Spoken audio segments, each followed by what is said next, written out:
Hello. Wow, that was loud. Yep. Hello.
Yeah. Good evening. It's 6 o'clock. I think we can go and get started. I would like to call this meeting to order. This is a work session meeting of the Manitou Springs City Council. It is March the 12th, 2024. I'll start with a roll call. Councillor Weatherholt, Present. Mayor Pro Tem Fortune, Present. Councillor Johnson, Here. Councillor Wolf, Councillor Shada, Councillor Chandler, Present. and the mayor's also here. So everybody showed up to work. That's great. Okay, so we just have two discussion items this evening. The first is via Micro Transit Services, a presentation discussion. I think we'll start off with our parking director, Juan. Juan, if you'd like to come forward, sir.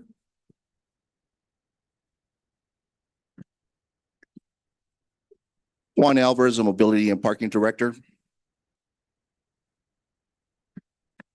Thank you. And sir, if you'd introduce yourself and give us your title. Hello, good evening. My name is Sebastian Loria, and I am the Colorado Partnerships Lead for Via Transportation. Thank you.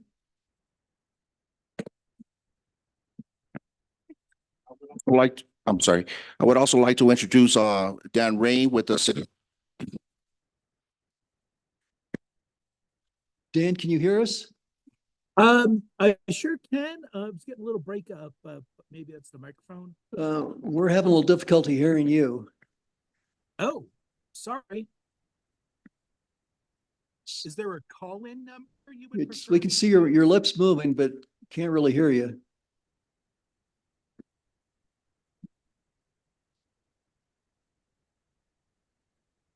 I am unmuted.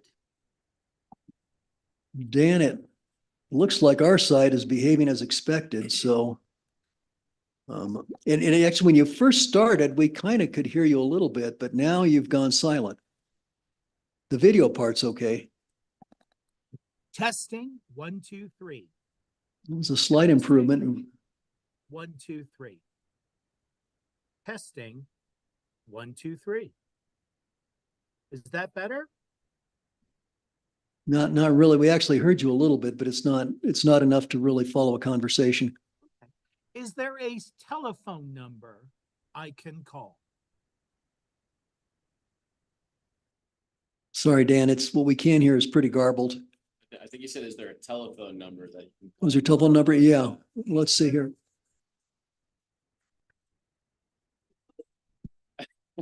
Yeah, stand by, Dan. We're going to try and get your phone number here.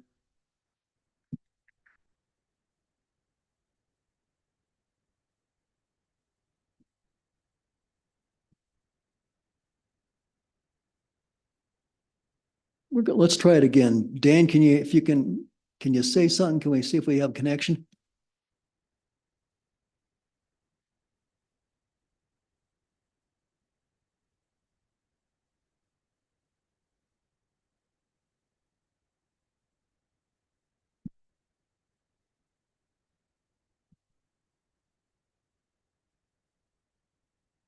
Dan, can you hear us now? Yes, can you hear me? That's a little better. Can you just say a few words, counter or something? Testing, 1, 2, 3. Testing. It's pretty faint. I don't think that's going to work. Let's see if we can do anything more here. We're checking.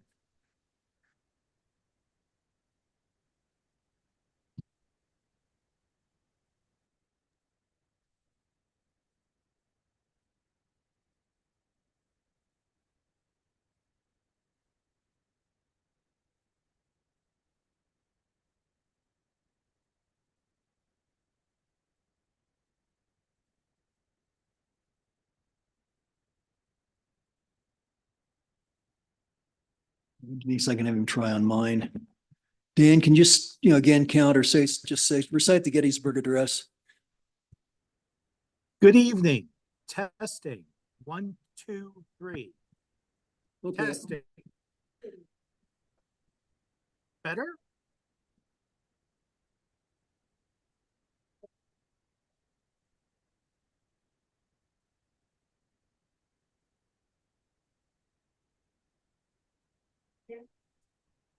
Yeah. Hello? Dan, could you give us another test? Absolutely. Testing, 1, 2, 3. That's really pretty faint. Sorry.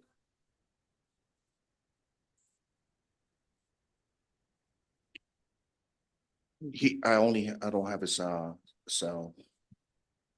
I just called you. You did? Okay. I was trying to call him earlier. Okay, Dan, so it looks like we're going to have you, we're going to patch you through on Juan's phone.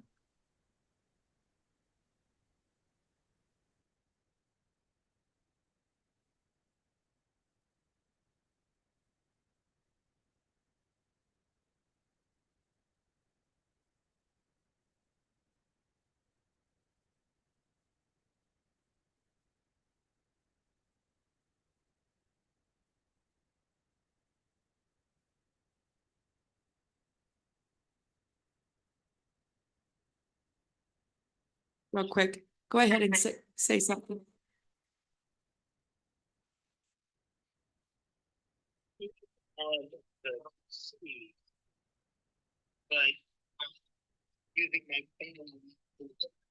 We're just gonna have to not use it. I don't think we can do it.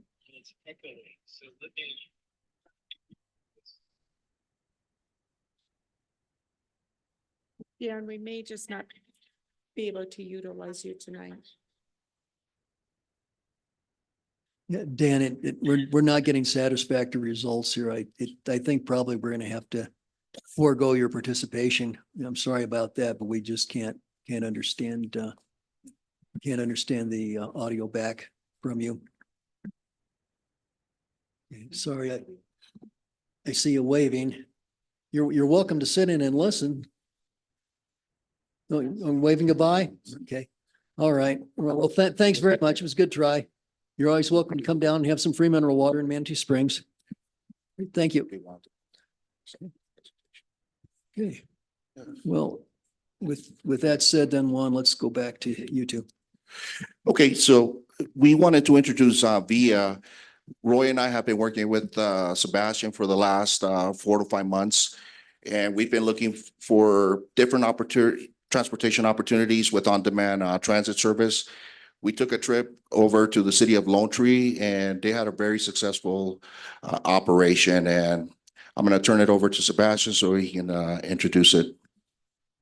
Excellent. Thank you, Juan. Good evening, City Council and Mayor. My name is Sebastian Loria, and I'm a member of the VIA Transportation team.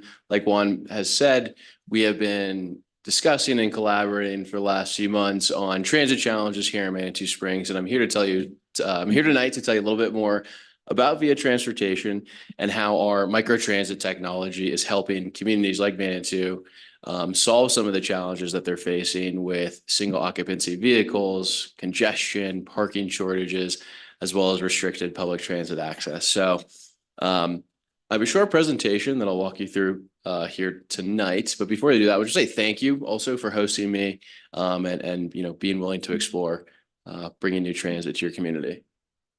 So what are we going to cover here tonight? So I got to point towards you. Okay.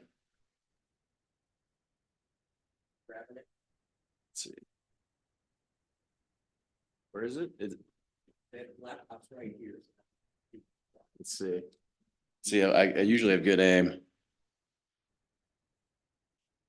Okay. All right. Let's hop to the next one. And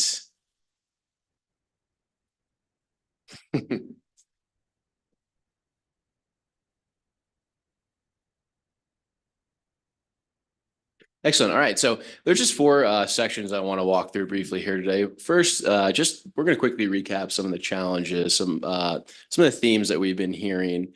And then from that, I'm going to take some time to introduce you to VIA Transportation, tell you a little bit about our history and how we use microtransit around Colorado and the world.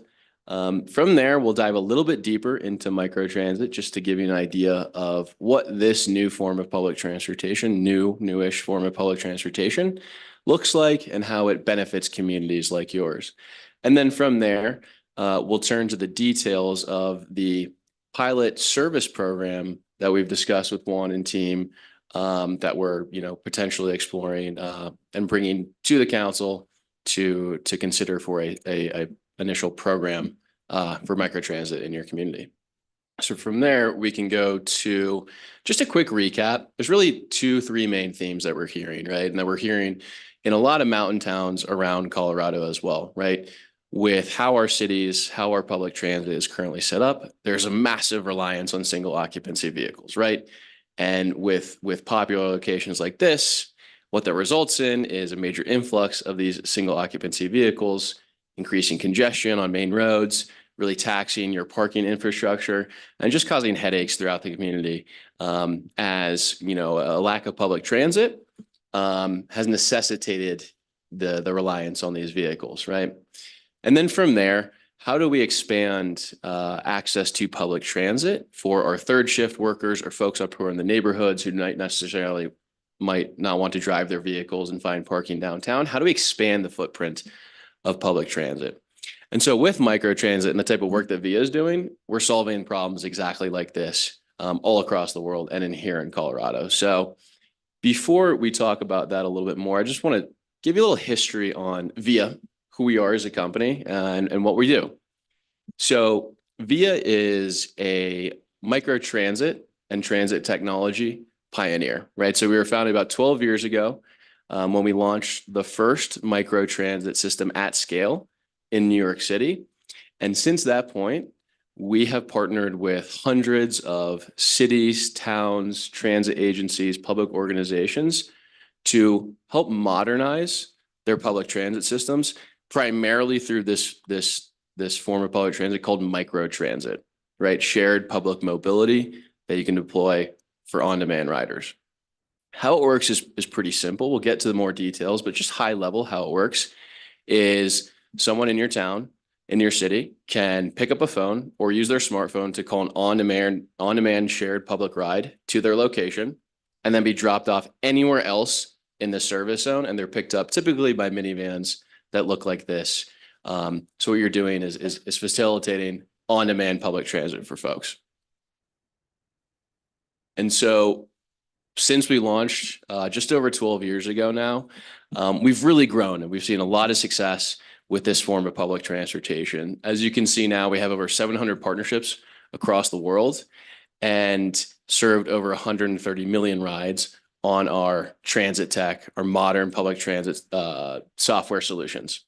So we do other things beyond microtransit, but typically what you see here is really driven by a lot of our microtransit work around the world.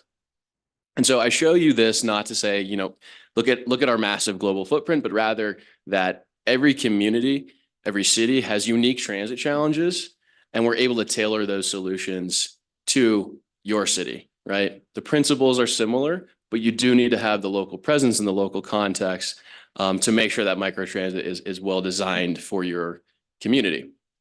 And as you can see here, we have a lot of experience in Colorado as well as Utah and our mountain state partners.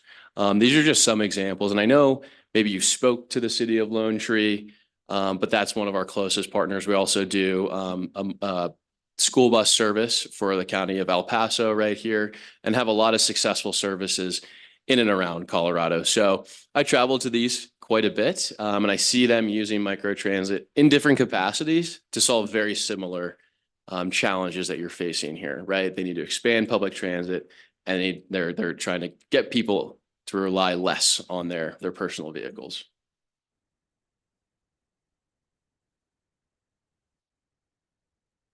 So I just want to take a few minutes now to go a little bit deeper on microtransit and what it actually is and how it works. And then also highlight some of the impact that microtransit is having for, say, Park City or some of our other partners that have deployed it in mountainous areas. So microtransit, let's just start at the very basics. What is it? Microtransit, we sometimes call this on-demand transit, is transportation technology that captures trip requests and groups passengers into shared rides in real time. So there's a dynamic public transit system for your city. How microtransit works is we deploy what we call a service zone, right? So picture the city of Manitou Springs, the entire city limits. With on-demand transit, we transform virtually every corner of your city into what we call a virtual bus stop. Using your smartphone or a phone call, You can be picked up at any of these virtual bus stops. You'll be grouped with someone else heading in the same direction and then dropped off at your other location. So the beauty of this is that it expands the reach of public transit to your entire municipality, finds efficiencies for your systems overall, and gets people out of their single occupancy vehicles because they no longer need to drive downtown. They have public transit access to downtown.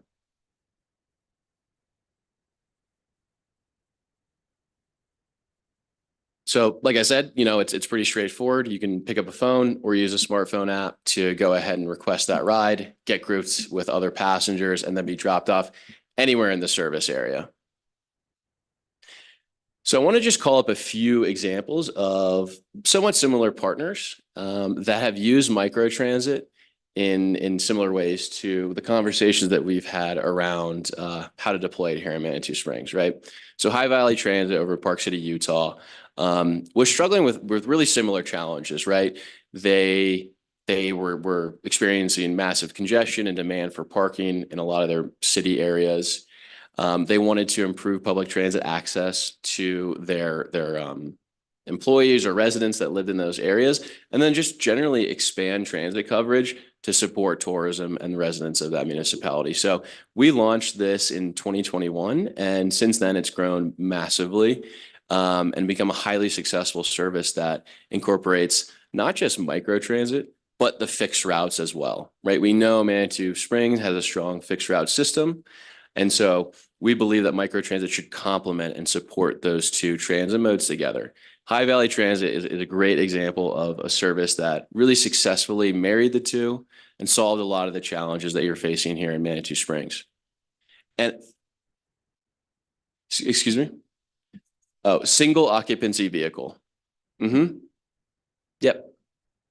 Single occupancy vehicle. Yep. And so one of the things that I think is really important to highlight here, and it's a great question on SOVs, single occupancy vehicles, right? One of the benefits of microtransit is that by expanding access to this transit across the city, you could be picked up in front of your home. You can leave your vehicle at home, right? And those 4 empty seats in your vehicle, if you're on a microtransit van, there could be 1, 2, 3, or 4 other riders alongside of you, right? So you begin to group people together to remove those SOVs off the road. Yeah, I think so. I know. Let's do that. Let's get him. He may answer some of your questions in the presentation. Sure. Yeah. Go ahead. Sure. Go ahead, Sebastian. Thank you, Mayor. And so I bring that up because what you see in High Valley Transit was a significant reduction in the amount of congestion due to people moving out of their personal vehicles, right? So what we see here is a snapshot of, I believe it's November 2021. But after the deployment of this microtransit service and an uptake of the service in the community, they saw overall traffic congestion drop by about 65% from month to month. So what this shows is that people were able to leave their personal vehicles at home and access public transit on microtransit, bringing down the overall number of vehicles on the road. And that begins to create that virtuous cycle where you don't need as much parking. Folks are more tapped into the entire transit system and can move around without a personal vehicle.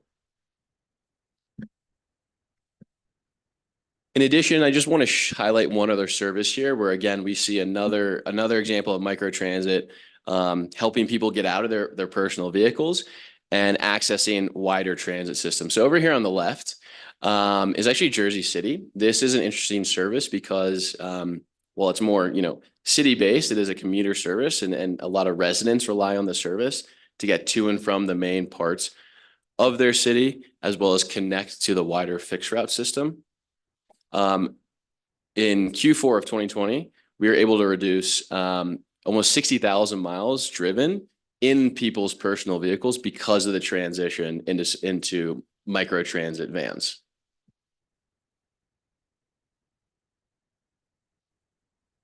So with that basic overview of microtransit, I am now going to turn to some of the service design proposal that we discussed with Juan and his team. So we after numerous conversations and then studying your transit system, which as of now currently relies on a few fixed routes, right, that serve various portions of your community, we recommend potentially deploying a citywide microtransit service, which will expand transit access to all of your residents of Manitou Springs, which then reduces the reliance on these single occupancy vehicles and actually expands folks' access to your fixed routes as well, right? So suddenly your entire city is now accessible to public transit. And what we show with this, what you see here is, of course, a map of the city that combines your fixed routes and then your microtransit coverage. This shows everybody within, the red it shows everybody who's more than 0.25 miles away from a fixed route. Generally in public transit, folks are not willing to walk more than that, especially in bad weather, to a fixed route. So effectively, all those residents are locked out of your public transit system, right? We've seen this in thousands of services. So by deploying citywide microtransit, suddenly folks who can access public transit almost doubles, right? From 2,400 residents approximately who are walkable to a fixed route to suddenly all of your residents across the city. Not to mention tourists that might come and visit the city. We're also able to download the app and ride microtransit on demand to anywhere.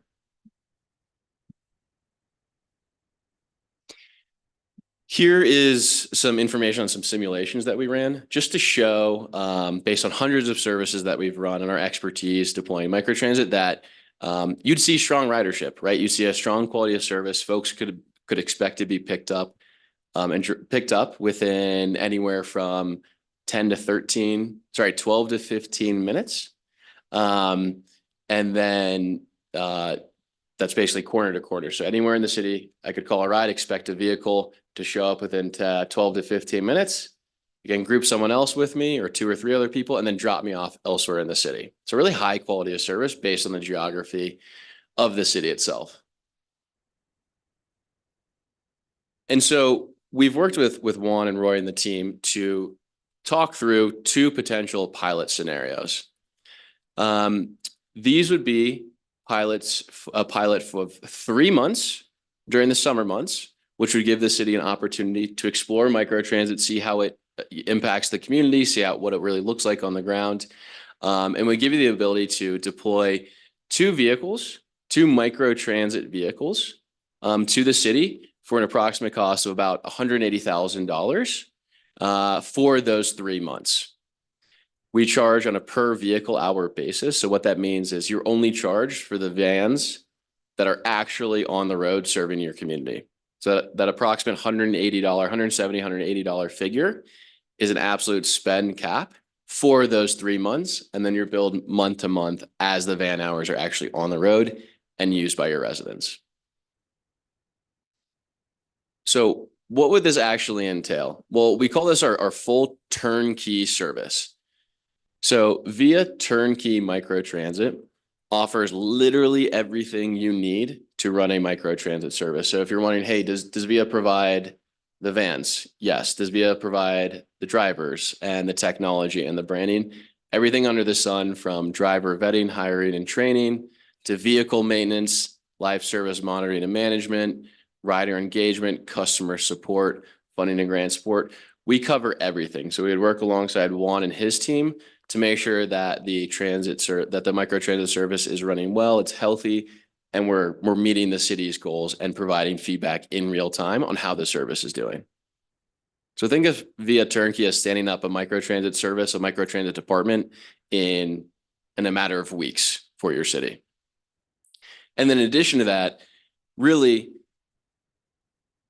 probably the most important part of it is providing an excellent experience to your residents, to the visitors, to the riders, right? With modern technology, we can make public transportation. We are making public transportation accessible, easy, simple, right? It should be as easy as opening up your favorite smartphone app and seeing all the information there displayed clearly. And that's exactly what our Rider app does as well. So in addition to the full management and delivery of the service, you're going to have a top-notch, world-class Manitou Springs labeled Rider app that shows not just microtransit, but the city provided circulators, the counties provided circulators, fixed routes as well, in one cohesive transportation app that anyone can download and access at any time. So it really just brings a simplified, easy, intuitive experience to public transit and lets your residents access it across the entirety of your city. So with that, I will pause there, and I'm happy to answer any questions, and thank you for taking the time to listen to that presentation. Okay, great, thank you. Council, questions, comments? Nancy? So this will pick up anyone within the service area, which you're proposing be the city limits of Manitou Springs, correct? Correct. And where would it take them to? Or the furthest it could take them to at this, is in your proposal, is it just to the fixed line, or is it like to Safeway? Yes, so it's not going back, but the initial proposal and what we've put together as a team is it would pick you up wherever you are, basically in front of your house or the closest corner, and then it's able to drop you off anywhere within the city limits. If you go 2 slides forward, anywhere within this blue city limits, you're able to be dropped off. Now, we've had conversations about potentially changing the service design, and that's one of the beauties of this type of transit, right? If there's a new area or if there's a new population group or say tourist area that you want to serve on your microtransit service, we can make that change really quickly and include the Safeway and include Garden of the Gods or include other areas that you'd want to extend your public transit access to be able to serve. I'd also be interested in you discussing some of the backup slides as well, but I'll let others ask questions first. Sure. Okay, other questions? Judith? Thank you, Mayor. I have some questions regarding the appendix slides as well, but first of all, you showed us a vehicle that you said would more than likely be the vehicle that you would be used. Is that a hybrid vehicle, electric vehicle, or so? Yeah, so that's a great question. So the vehicle that I showed you is what we typically deploy in our microtransit services. We find minivans are very cost effective. However, to answer your question specifically, that is not the vehicle necessarily that we would be proposing here. We have the ability, excuse me, to bring fully electric, hybrid, gas powered, even autonomous vehicles to your service. We have a lot of different abilities to plug those into your microtransit services. What we've discussed here is at the very least a hybrid vehicle model for the vans that would serve during the pilot period. So Juan, do we have the capacity to charge those? I mean, if we were, let's say, go with 2 vehicles, given that we have the E-trams, we're already also needing to be charging up. What would that look like? We would have the ability to do that. 2 of the locations would be Hiawatha Gardens and also the Shriver lot. My next question is, how many passengers would you, do these vans fit, or whatever vehicle you're proposing for our neighborhood? So typically 5. It depends on the vehicle type, but your standard microtransit van will get 5 passengers on it at one time. And that's they're ADA compliant, and also are they able to have a bike? Can a bike rack be fixed to these vehicles? Great question. I'm glad. I appreciate you asking that. Yes, so that's one of the important parts of microtransit in general is it needs to be accessible to everybody. So there should at least always be one wheelchair accessible vehicle in a service zone. So ADA compliant, yes. Can you add things like bike racks on? Yes, that's a possibility as well. Actually, in our High Valley Transit service, you have the ability to select on the app if you want to, say, request a vehicle with a ski rack. So we do have the ability to do certain things like that. 2 more questions. One, under your proposed pilot, what would the hours of operation be for the 2 vehicles? Those would be our peak hours, so we would adjust those accordingly especially for the evening, because some of this ties into the survey that we did with the employees recently. And one of the things why we feel 100% very confident in this operation is because according to that survey, a lot of everyone is very hesitant to take public transit because of the amount of time it takes. It may take about 10, 15 minutes to wait for the bus transit, but the problem is that they don't want to go through the entire route to get to their desired destination. With Via, it's still a 50-minute wait, but they're going directly to their desired destination. It's the same thing with employees. They have a big concern working at night. And with Via, they can actually go and get picked up at their desired, pretty much at the front of their, wherever they're at, they could get picked up and take it directly to their vehicle. And that's why it's like very popular for us, especially when it comes to ADA, limited people with limited limitations. If they don't have a smartphone, they can also have Via also has like a call center, which it could be something that we can add later on, where they can just call and they can be picked up at that desired location. Thank you. And my last question is, if we were to go with your service for a pilot, how rapidly would you be up and running? How long does it take for this to be in place and functional? So typically with a net new microtransit service, we can stand those up in anywhere from 6 to 10 weeks.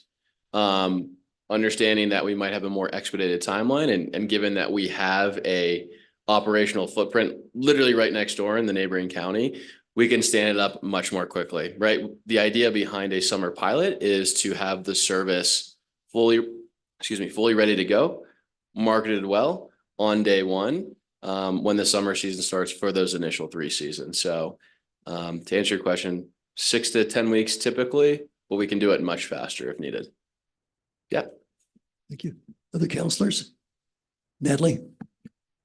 So I guess, if we were to add this to our mobility toolkit, do you feel like we could eliminate some of the things we're currently paying for? How does one thing connect to the next thing? It's getting exciting because we're starting to have layers, and I'm just intrigued by how all the layers are connecting and how you're sort of seeing that big picture of like, you ride in a bike ride, what happens when, how are we connecting the dots? Well, we'll begin doing that by tracking the ridership, and that's why we didn't want to lock ourselves into a long-term contract. And we figured if we do 3 months and track ridership, month to month, we will be able to gauge that a lot better and a lot closer to be able to even determine if the ridership increases. We can also increase to an additional shuttle if we need to make it more flexible for everyone. And Juan, if I can add something here. Sure. I didn't touch on it, but a part of VIA's is our VIA strategies team, basically a team of 10 consultants that help cities, transit agencies think about and redesign their systems and make them more efficient or help save money. That is part of what you get in a partnership with VIA, right? We're going to sit alongside you and Juan and his team to monitor that ridership data and have conversations on, what this type of technology can help facilitate for the future of your transit system. So that's part of what we bring in a partnership. And this is also part of a much bigger picture, when it comes to biking and walkability, because this is not like Uber. A lot of people confuse it like Uber, where Uber, with studies that have been done, you have about anywhere from 30 to 50 cars coming into the city, where with VIA, we only have 2 shuttles that they're becoming dependent on. And we just feel very confident it's going to be very popular for the city of Manitou Springs.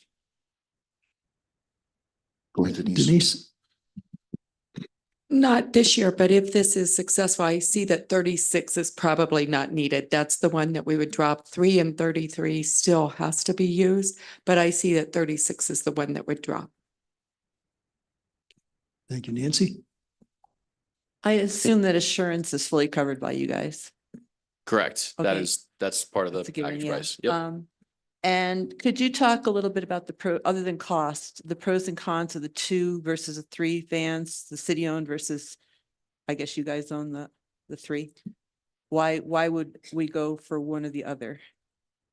Are you talking about the proposal 1 versus 2?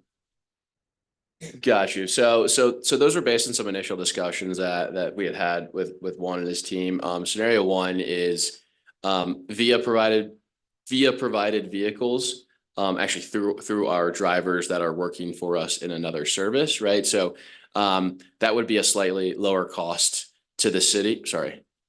Slightly higher cost, excuse me, yes, to the city because via through our drivers, we providing those vehicles. We had some early discussions about potentially the city providing vehicles, which would in the immediate lower costs in the long run likely as the city would be providing those. It's really just, it depends on what your transit team in the city would like to do. If you'd like more flexibility of not investing, the capital in two vans for our drivers to come in and use, we can do that for the pilot period. So it's really just about how you want to invest your money. So are we looking at our two trams for this? They would complement our trams. Our trams right now are, they're still in the testing phase and they run on average less than 6 hours. And right now we're currently running them, for spring break. And that's one of the reasons we're running them. But for a minimal cost versus having them use our vehicles, it's a minimal amount where it's about $4,000 where they would be fully liable for anything that would happen if anything happened with the operation, with the full key. Did that answer your question? Okay. So Juan, your recommendation is to go with the via provided, not using our two trams. That is for correct. the With the scenario full, two. with the two shuttles, with the full turnkey, 100%. Okay. Okay, obviously, one of the things that I really like about this program is the access to data and the analysis of that data and the upfront, the fact that you can, have lots of experience evaluating these programs to see if it's truly worthwhile in our community or not. I find it a very exciting proposal. Thanks. Oh, one more thing. This is very, very minor, but since it's my ward, there's no such thing as Crystal Parkway. It was on one of your first slides. It would be the Crystal Hills neighborhood because Crystal Park neighborhood is not in the service area. I appreciate that. That is on me. I'll make sure that's corrected. Thank you. Thank you. Julie, please. What was the $4,000 you just talked about? I missed that. That was just a difference from the two options he presented. 4,000 for the summer? No, it's a difference in cost between the two options. The first option, the lower cost would be the one where we use our own vehicles, and it would be an additional $4,000 with the full 100% full turnkey. And the 4,000 is for 3 months? No, that's an addition. So it was 169. If you add like the 4,000, it comes to 173, correct? Correct. So the two scenarios, scenario one is via provides all the vehicles. Scenario two would be a capital investment by the city to purchase the vehicles that we then use. So there's the vehicle purchase and then there's the charge to us. The $4,000 that he's talking about is the difference between scenario one and scenario two. And scenario one and scenario two are both exclusively referring to the 3 months in the summer? Correct. And so can you just tell me what the numbers are again? Sure, I can go ahead and pull these up here. I saw So there's a $25,000 one-time startup fee. correct. Correct. And then another 189,000 for 3 months. No, so in scenario one, in which via through our drivers we provide vehicles, your total cost, your not to exceed ceiling budget would be between 173 and 189. That includes a $25,000 startup cost and then an annual operating cost, an annualized 3-month operating cost of this, which creates your total not to exceed cost. So the total is between 173 and 189, and all the numbers to the right of that is just breaking it out? Correct. And what factors into whether it's going to be 173 or 189? So that's going to be based on a few different kind of remaining outstanding service design variables, perhaps when we get started, some of the market dynamics at the time, That's just to give you an idea of the high end or low end of where that could fall. I would anticipate that being somewhere in the middle. And if the city would like to proceed, then we would finalize those numbers and provide that. How many hours a day is this service available and what are the projected recommended hours? So as of now, this service design is between, I think it's somewhere 12 hours a day, 7 days a week. And since Juan was talking about picking up people who get off work late at night, what would that be, like 12 noon to midnight or something? Is that what you're thinking? Or- We can adjust those times. I would say 10 PM to Oh. start, 10 to 10? 10 to 10. And how would this compare to, and I don't know if you have any way of answering this, I'm just kind of thinking out loud, but how does this compare to if the city just decided to reimburse people for their Uber charge? Are we really saving money? I mean, nothing against the company, but I'm looking at alternatives, so help us with that. Yeah, no, it's a great question. It's a fair question. So Uber versus microtransit, we hear this quite a bit, right? So microtransit is really a form of public transportation versus privately owned vehicles. But can I ask you about that though? Yes. So when you said, oh, you call and they'll pick you up within 12 to 15 minutes. So you think there's going to be like a lot of people calling like all day long? I anticipate there'll be a lot of cars where there's one person sitting in the car. And it would be the same as if they drove themselves, but maybe they don't have a car, so that's convenient. But how, I don't know, we're saving on pollution and stuff. If there's just one person in the car. So within 12 or 15 minutes, we're going to have multiple people within the city wanting to be picked up all day long. I can't, the city isn't that big. Yeah, so there's your residents and there's tourists. And typically what we see is yes, on microtransit services, multiple people are calling rides at similar times. So we have a term called aggregation, which is just a fancy way of saying, what percentage of rides are shared? We see services that are anywhere from 30 to 60% of rides are shared, where it's one or more passengers in the vehicle all over the world.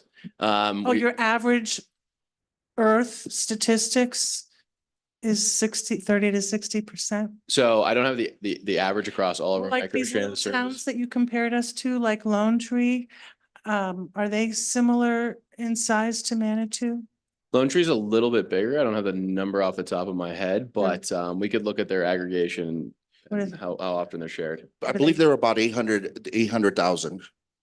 800,000? Yes, Compared to us at 4,800? right. And that's comparable? 800,000? No, because Colorado Springs is the biggest city and they only have like under 600,000. Yeah. That can't be.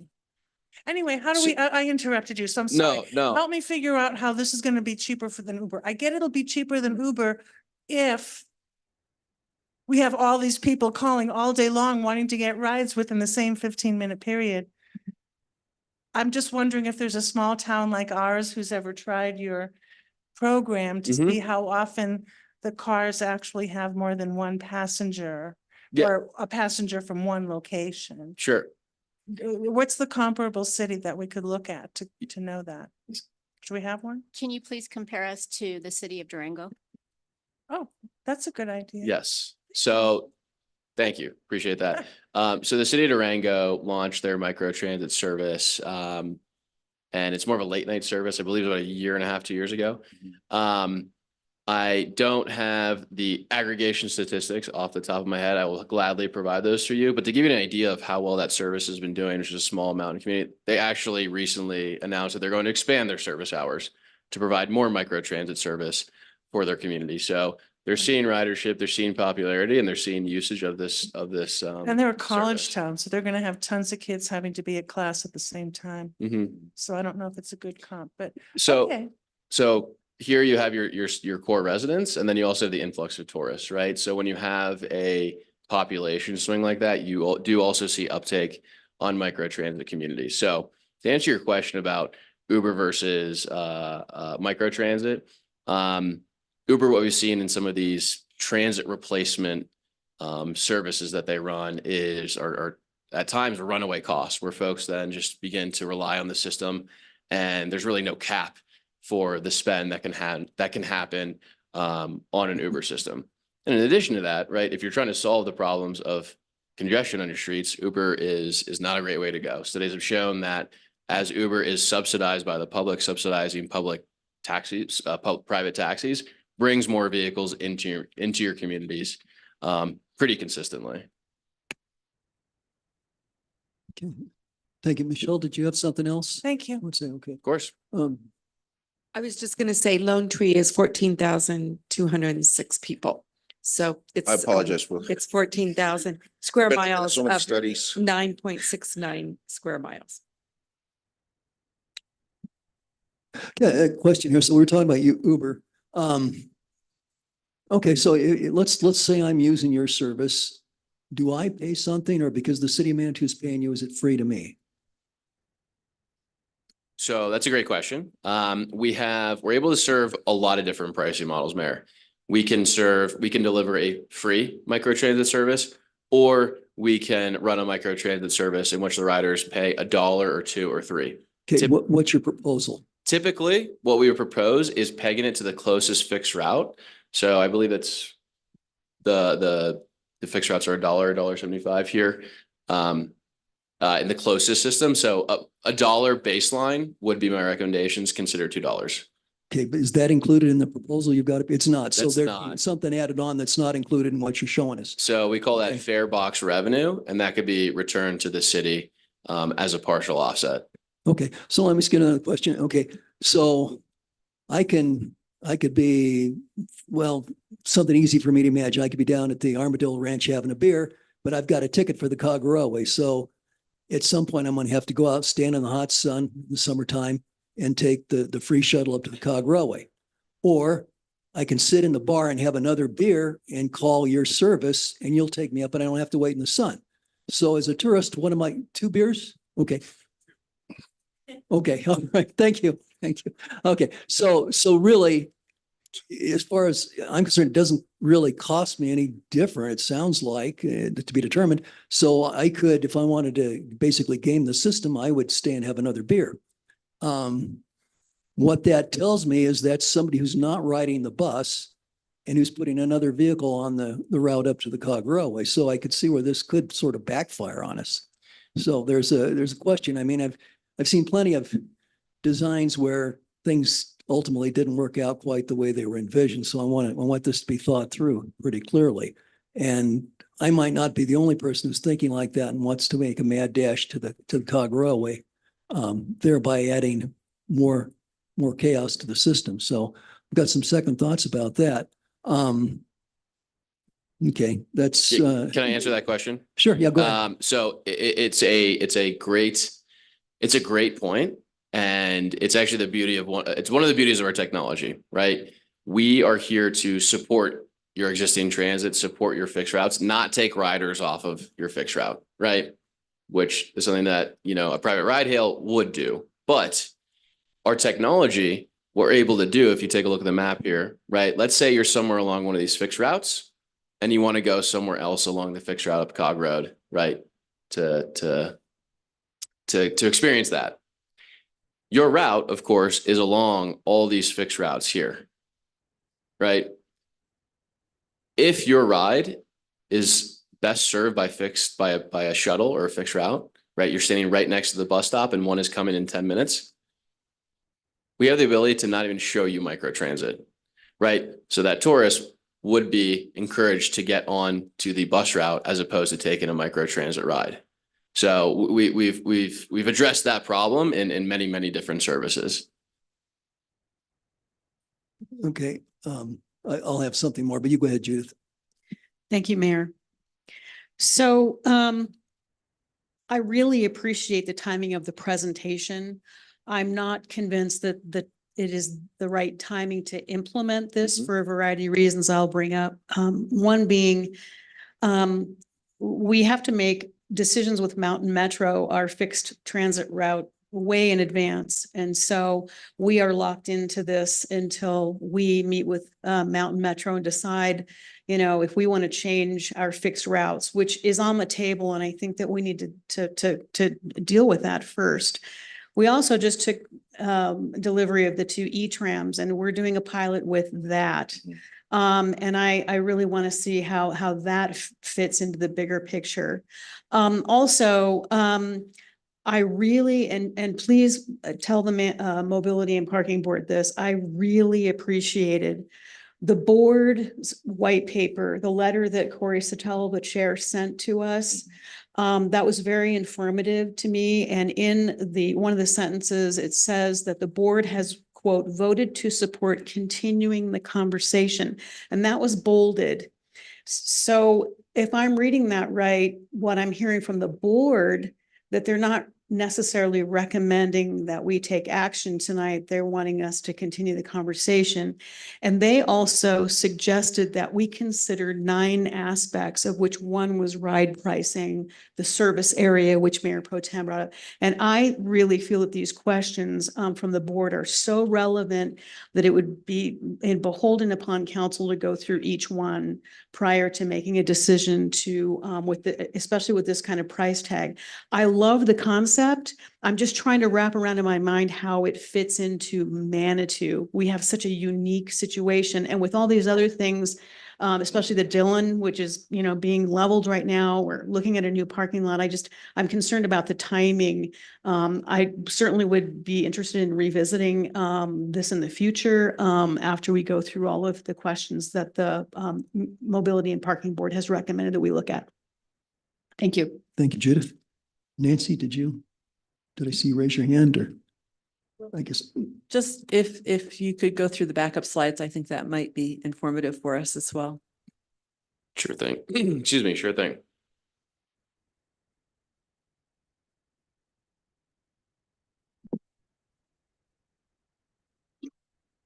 So the first appendix slide, because I know there's some questions around fares, right? So I shared generally our recommended best practice is that there is a charge for a microtransit ride, typically $1 or $2.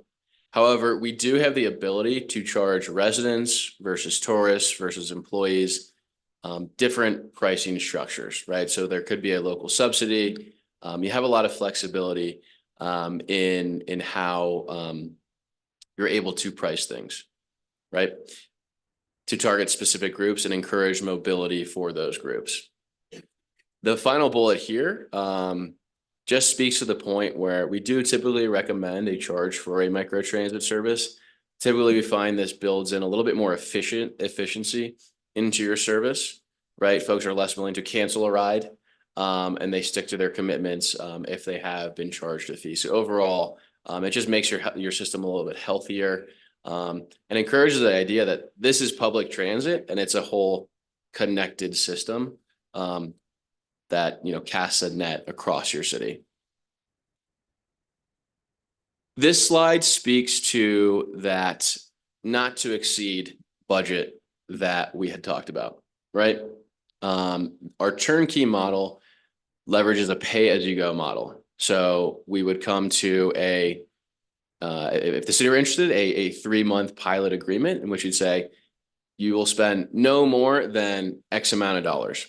Our pay-as-you-go then monitors the amount of demand on the road and only deploys the vehicles that demand calls for, right? So we can intelligently match, going to the data point, we intelligently match day to day, week to week, the number of vans that should be out there per the number of riders that are actually calling rides, right?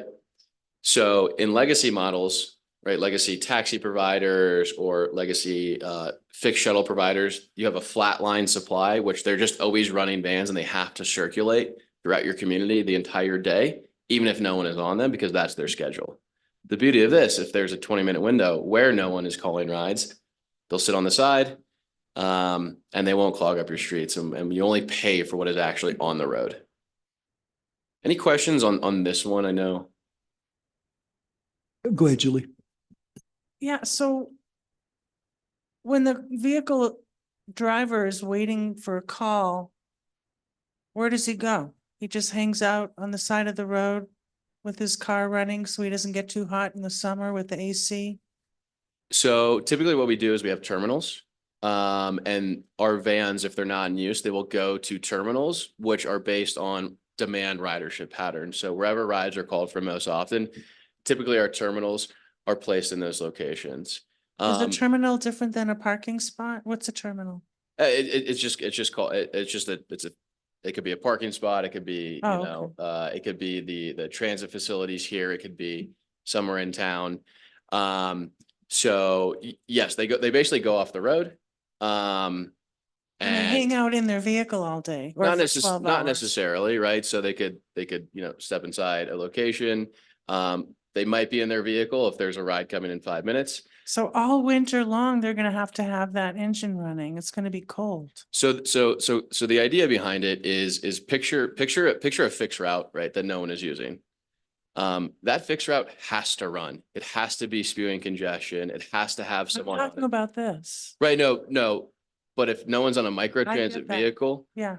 So the Um, car is gonna be sitting in a parking lot with the heat going as opposed to driving around empty with the heat going. But either way, it's not like they're gonna, you know, go anywhere besides maybe step outside for a second. So I'm just thinking out loud that there's gonna be a lot of still pollution going on because these vehicles are gonna be running all day long. It's not like they pull over and run into the house until the next caller calls 4 hours later or whatever it might be. depending on the demand patterns, they might turn off their vehicle. A lot of these vehicles as well, modern vehicles, cut their engines to actually produce any pollution. If they're at a stop, they can be hybrid, they can be electric vehicles. Yeah, absolutely. There's realities like that, but they're not on the road driving constantly, spewing additional congestion or just additional pollution and having another vehicle on the road. Thank you. Nancy, did you have something else or? You probably explained this, but I missed, it, I think. So we have the not to exceed. But if they're not running, we still pay for that, up to that not to exceed. No, so you have a not to exceed, and that is assuming that we use all the van hours that we have budgeted for 2 vehicles, 12 hours a day across those 2 vehicles. But if demand only calls for one vehicle to run for 12 hours and the other to run for 6 hours, you're only going to be charged for those 18 hours for that day. If our fear is that we're not going to have enough riders, then we can stop the pilot if it's not successful. Depending on kind I of mean, it contractual sounds termination like- clauses. Yeah, it sounds like yeah. there's not a lot to lose. It's very low risk, 3 And months. Yeah. I don't like making decisions based on what bad things happen because I like to make decisions also on what good things can happen. And it seems to me that in fact, the timing is good for this. Because how much do we pay for the 36 bus now? I can give you estimate. I can't remember exactly. I can pull it up. I think about 150 164. or 16. Okay. There Thank go. you. That sounds familiar. So if it is successful and we can do it with the 160 or, you know, we've made up what, a third or a quarter of what it would cost on an actual annual basis. And then if we were to charge ultimately, or whenever that might be decided, then we could make up more of it. But I again find this to be a very exciting prospect, and I personally would like to see us pilot it this summer. And to really do a good assessment and analysis of what our needs are. And I would ask if Denise's staff could even oversee this. If we were to decide on to do a pilot, staff could oversee it. If we've got the staff bandwidth to oversee it. Nancy, what do you mean by oversee it? What do you mean by that? Anytime, just like anything, it takes time and effort to manage. I mean, I know it's turnkey, so most of it's being done by them, but it still needs to be managed. in Yeah, some form and or Juan fashion. and his team would be managing it. Yeah, thank you. That is correct. And a point to that is with the turnkey service, you get a general manager who is the operational manager working with our field manager, as well as a partner success manager who helps interface with one. And typically the commitment with our partners, at least once the service is matured, is we talk to them for an hour or 2 per week. So the full turnkey aspect gives you insight, gives you management with a reasonable amount of time. I do agree with Judith. I did like the questions and that the map board had put into their letter, and I think it would be good to get flesh those out a bit. But I remain at this point in time, basically in favor of doing this pilot. Judith? Yes, thank you, Mayor. If we were to extend the service area to Safeway, which many of our residents have said that is desirable. Right now, we only have one mass transit vehicle that goes to Safeway in Colorado Springs. That is the number 3. How would that change the price for the pilot? Could you give us a ballpark? And would 2 vehicles then still be adequate? So based on our initial service design, we do believe that 2 vehicles would be adequate to potentially extend to Safeway if ridership demand really did skyrocket due to that. It's really on the border of 2 to 3 vehicles if you extend to Safeway. So yes, it's possible, and that's a change that you can make very quickly within a matter of weeks once the service is live. My recommendation would be to kind of just focus on the core of the microtransit and then have the conversation about Safeway. And it's definitely something I can advise further on if that's the direction that the city would ultimately like to go. I guess I've got some comments here, and I'm going to be more of the Grinch, I think, than the rest of the lot here. Okay, so the hourly rate on your services, the vehicles are $72 to $80 or $82, depending on which option you get. Currently, Mountain Metro Transit charges us $86 an hour, so $4 more at the high end. For that, we get a 40-passenger bus. It's a $500,000 bus. That's a lot of capital investment. I don't think your vans would be that much. So it looks to me like we're getting a better deal from Mountain Metro than we perhaps understand. In Manitou, comparing us to Lone Tree, I think is a little, it needs to be qualified. I believe Lone Tree is pretty spread out, pretty suburban.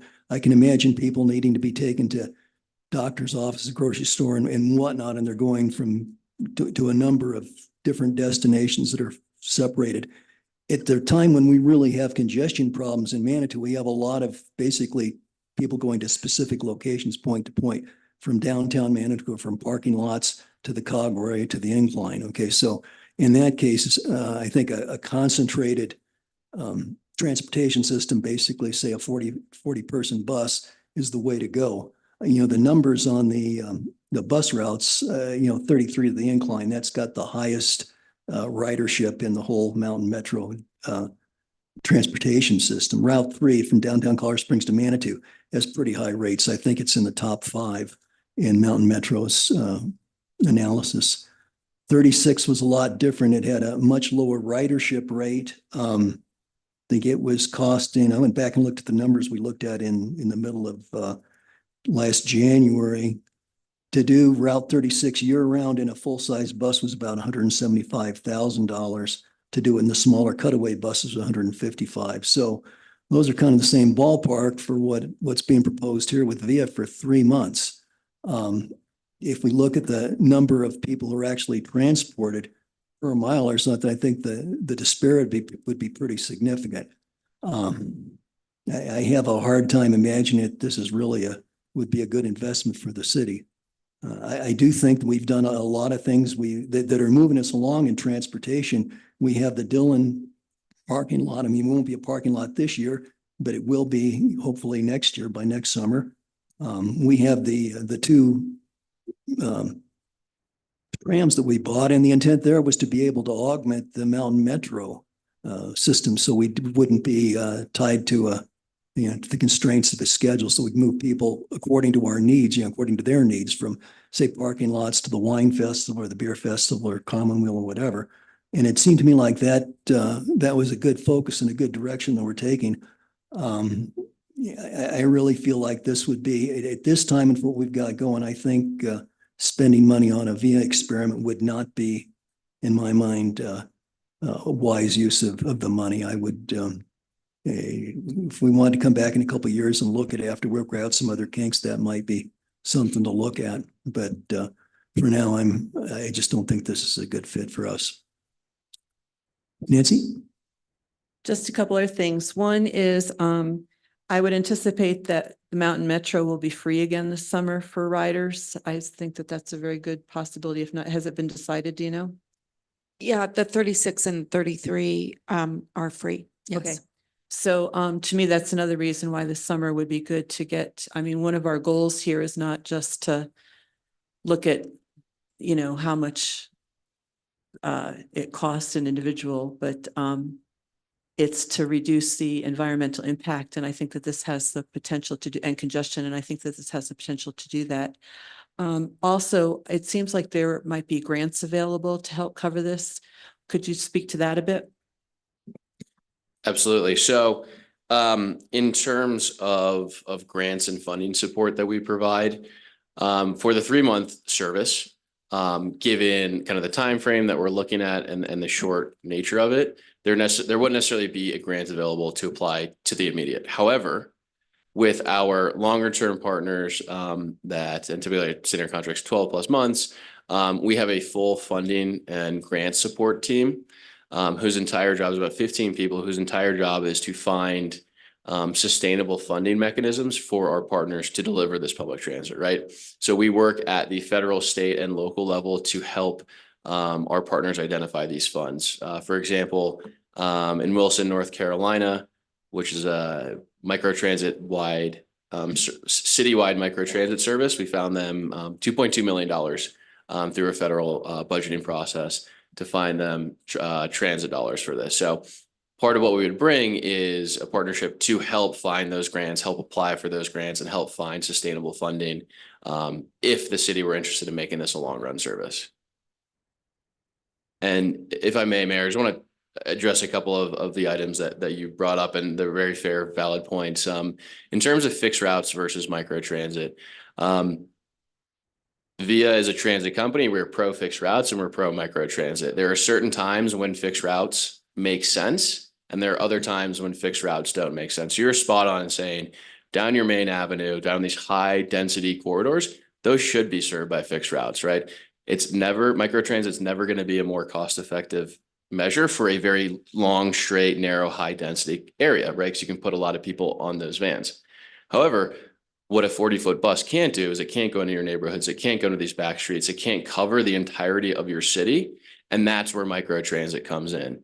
And if you ran the numbers to compare microtransit and this service area versus, which is citywide, versus trying to do that with a fixed route bus, it would be astronomically more inefficient to do it with a fixed route bus. So they're designed to complement each other, right? And build a transit system where I can either hop on the bus, or if I'm going somewhere else and it's not served well by bus, I can hop on microtransit. So they're symbiotic, they support each other. And then in terms of the van hour cost that you're talking about, it's a fair and valid observation. And what I think you're seeing is in those numbers is reflected in the short-term nature of the contract, right? Those numbers would be lower if it were a longer, more predictable contract. But with a 3-month pilot program, a lot of the risk is on the provider side, right? And so that is reflected in some of those higher numbers, where our typical contract is rarely less than 12 or 24 months. 3 months pilot program is pretty atypical. And I think that's why you see those higher premiums. We're the operator. We're provider operator. Yeah. Yes. Who's that? You or us? Oh, the We provide the operator. service. We operate the service. Oh. Yes. Excuse me. Just like Mountain Metro provides your fixed route services. Mm-hmm. Judith? Thank you, Mayor. I've given this a lot of consideration, and I will be echoing the sentiments of the mayor at this time. This is a really interesting and exciting possibility that we may entertain, but to me, there's too many unknowns. Again, we still have the Dillon parking lot. We still have the possibility of having a conversation. I think that is actually scheduled on a work session to discuss future Mountain Metro fixed routes. And I will echo I will say again what I've said a number of times. I just really feel that mass transit in this town should be free to all residents at all times, and I'm going to maintain that position. So whatever decisions we make, studies show that when mass transit is free and it's readily available, then people use it. Thank you. Yep. Thank you, Judith. Julie? I just wanted to throw out the next time we talk about this, to talk about alternatives as well, because back in the day, we talked about purchasing a trolley. And I think we were all in agreement that it's so adorable and it would be so cool that it could be a real tourist attraction and enjoyable for the residents as well. And at the time, we were told the price of the trolley and it would take a whole year to order it, so we didn't order it. I don't remember how much it was, but you know, if we could buy 2 trolleys for the price of this one summer deal and use the trolleys maybe for the Dillon and then end up using the shuttles that we already purchased, the electric shuttles, to do maybe some of this stuff. So I'm just saying there are different, I'd like to look at different ways in which to apply our funds before we make a final decision. Okay, thank you. Okay, I'm going to ask council for any additional comments. I think I'll go around the table and ask people for what direction they'd like to give to staff. Do we have any more comments before I go around the table? Or John, have you? You've been pretty quiet over there. Yeah, I'm just struggling in terms of what the use case we're trying to solve here.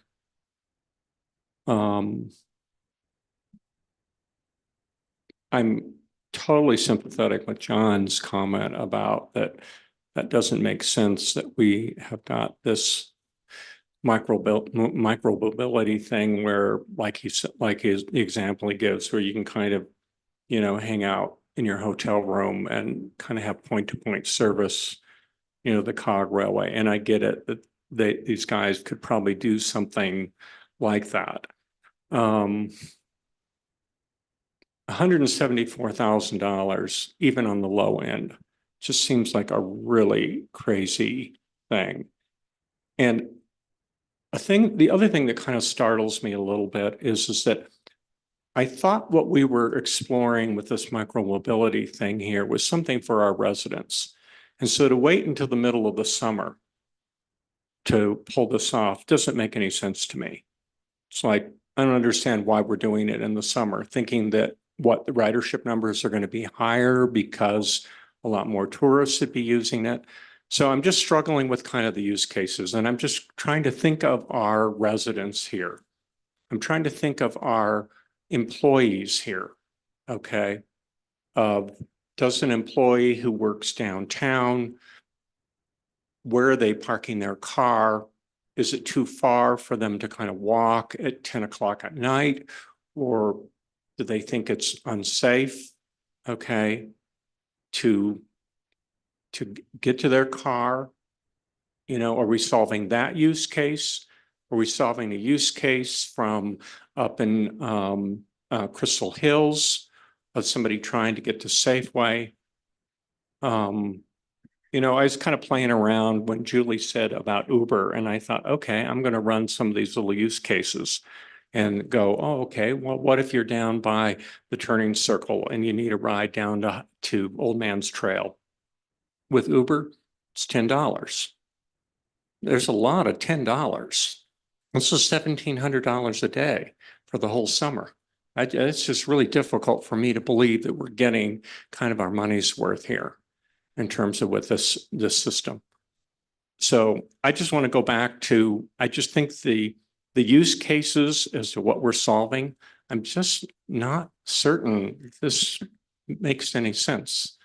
I think if we had just $174,000 just totally, we had no clue how to spend it in this city, I'd try it. But there are other $174,000 things that I can think of we have needs for.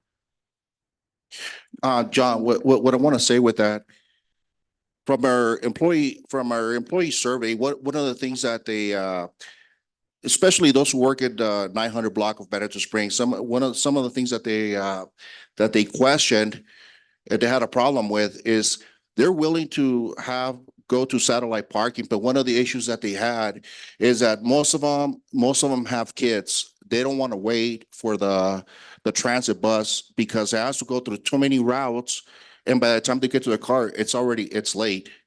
If they have an emergency, They don't have the time to wait for the route to complete in order for them to get to their destination.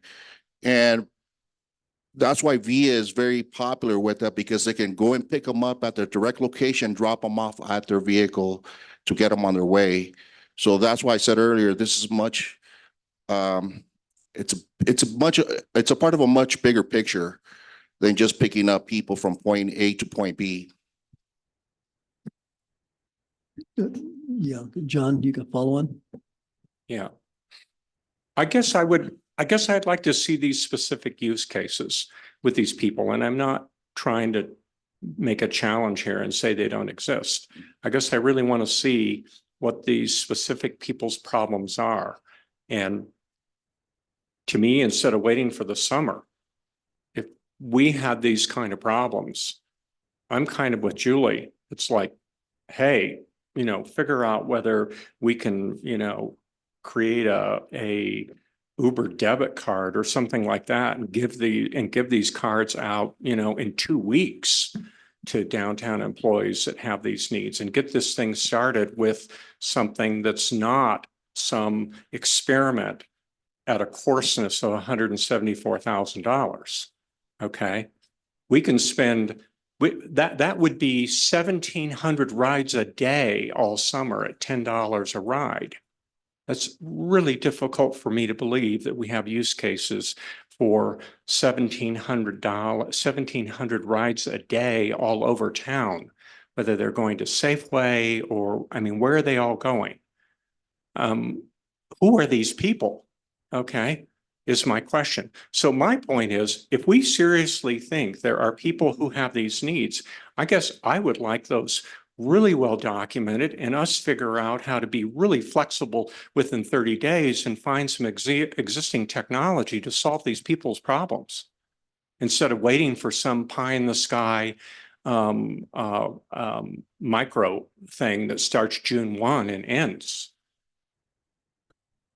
So the summer pilot program was just a general date that we've been throwing around. The 3 months is something that we can deploy very quickly. Micro transit services have been proven in hundreds of thousands of cities to be effective at moving people around. I think some of those Uber numbers that you see on the trip estimator are quite generous. If you actually look at some of the quality of service and the cost at later hours or non-peak hours when there's no actual dedicated fleet here, some of those wait times, some of those costs are much longer, much higher than what you might see on some of their public facing material. So it's about creating that always accessible to both residents who need to get home to and from work, to tourists, that accessible transit system that is always present for people in your city. Okay, thank you. Okay, Michelle? Earlier, you were saying that the driver would pick them up within 15 to 20 minutes. Can the resident tourist employee request a time for them to be picked up? So that's an average time. Could be shorter, right? If you're calling a ride and there's a van around the corner, it could be 2-3 minutes. 12 to 15 is just generally average, what we're projecting based on current populations. We do have the ability to pre-book rides. That is a kind of a wrinkle in the on-demand model. Certain riders, certain residents can be given pre-booking vouchers. The entire service can be pre-booked and on-demand. But for this scenario, we've been looking pretty much exclusively at on-demand. Thank you. Council, if there's no additional comments, I'm going around the table and see what we want to do as far as direction to staff. So I'll ask for either say a go, that is continue with this via discussion, or no go, which means table it for now at least. Okay, anybody else you want to talk about anything before we go around the table? Okay, John, Denise? Mayor, could the option also be to take this back to the MAPS board and do some additional research and go from there? Because they did have additional questions. So I just wanted to see if that was one of the things that Judith mentioned. Okay, what question? Okay, so the summer's coming up pretty closely. I guess if we send it back to MAPS, I guess my personal inclination would be to not expect an answer by this summer, maybe expect an answer by this time next year. So I guess that's another option, but so we want to call that option 3. If anybody's if we're okay with that, then I will ask for either a go, a no-go, or option 3, which would be basically no-go for now, but send it back to MAPS. Okay, John? Yeah, if those are my only choices, then I guess it's send it back to MAPS, but I guess I'd like to get, to me, I think this is the red herring proposal. I guess I'd like to get a much clearer idea of the problems they're trying to solve. Okay, so, well, I mean, And whether that's done by MAPS or that's done by city staff or 2 members of council running off and creating a task force or whatever. I'm just not seeing a valid set of use cases for this. If this was a proposal that came to us and it was $1,700 for the summer, of course, I'd be all over it. I mean, my gosh. But, $174,000 without a discrete use case and just, and I went out and looked at some of these other cities and I loaded the app and I tried to use it in the whole 9 yards. And I'm just not convinced that that it's matching any use case that I can imagine here. well, John, would you volunteer then to work with the MAPS board and study this? Or Natalie's, yeah, liaison, but I mean, John was volunteering. He mentioned 2 city council people, so maybe you're the other one. I was just giving sort of some scenarios. John, I'm willing to kind of work on it. What I'm missing is just the concrete use case or use cases that we're trying to solve here. And I'm just suggesting that we need to do that work, okay, before we go running for a particular solution like this. Okay, well, maybe we want to limit it then to a go or no go, and then we'll come back. If it's a no go, we'll say, what do we want to do next? Well, then I would say it's a no-go. Okay, thank you. Nancy? Yeah, I support it. I support doing a pilot. It seems like the risk is fairly low. And if we're not getting it would require a lot of upfront marketing to make it successful. But I see that there are any number of benefits and I would just like to get that analysis and find out if it's successful, it'll be great. If it's not, then we stop it. Okay, thank you. Natalie? I think you took option 3 off the table, but I'm interested in option 3. I do think that there is, again, with our what we currently have, Pike Ride, trams, Mountain Metro, that there are holes in our mobility infrastructure and VIA can potentially fill them. But I do feel like at this exact moment, we're not quite sure what those holes are. And so I do think when we talk about things like living in a food desert, what does that look like? How can we support it with transit as opposed to maybe the actual physical grocery store? And so I do feel like transportation can do some things, but I do not feel like we have the information we need to justify the expense based on the information we have. I think we could throw everything against the wall and see what sticks. And I think we would still end up with answers at the end of the trial period, but I'm also comfortable with waiting, but I certainly believe we'll be revisiting this in a year and I would like to do that. Okay, I'll record you as a no-go for now. Thank you. I'd Judith? love just to give you a no-go, but I have to comment that, do we have a problem? Absolutely. In the last 3 community surveys, parking congestion and traffic is the #1 issue, all of those surveys. That said, I don't think it's a great idea to send this back to the MAP board. And I say that because they've already vetted it. Their letter to us was, as Manitou Springs continues evaluation of the VIA proposal, the MAP board suggests that council consider these aspects. And they literally gave us 9. And so they want us to talk about it. If we just punt it back to them, I have a feeling they're going to come back and say, you know what? Still need to consider these things and get back to us on the things we've already asked you to consider. So right now I'm a no-go because I think it's yet another tourist-centric solution to a resident-centric problem. And I think that we have to look at all the other irons in the fire that we have regarding mobility right now and get a plan together, and then we can see if this is a good fit. Okay, thank you, Judith. Michelle? I'm for the pilot program. Juan, thank you so much for your comment on the employees that do work here in Manitou Springs and, having to wait half an hour just to get to their car because that bus is stopping at every stop. So thank you for that comment. Okay, thank you. Julie?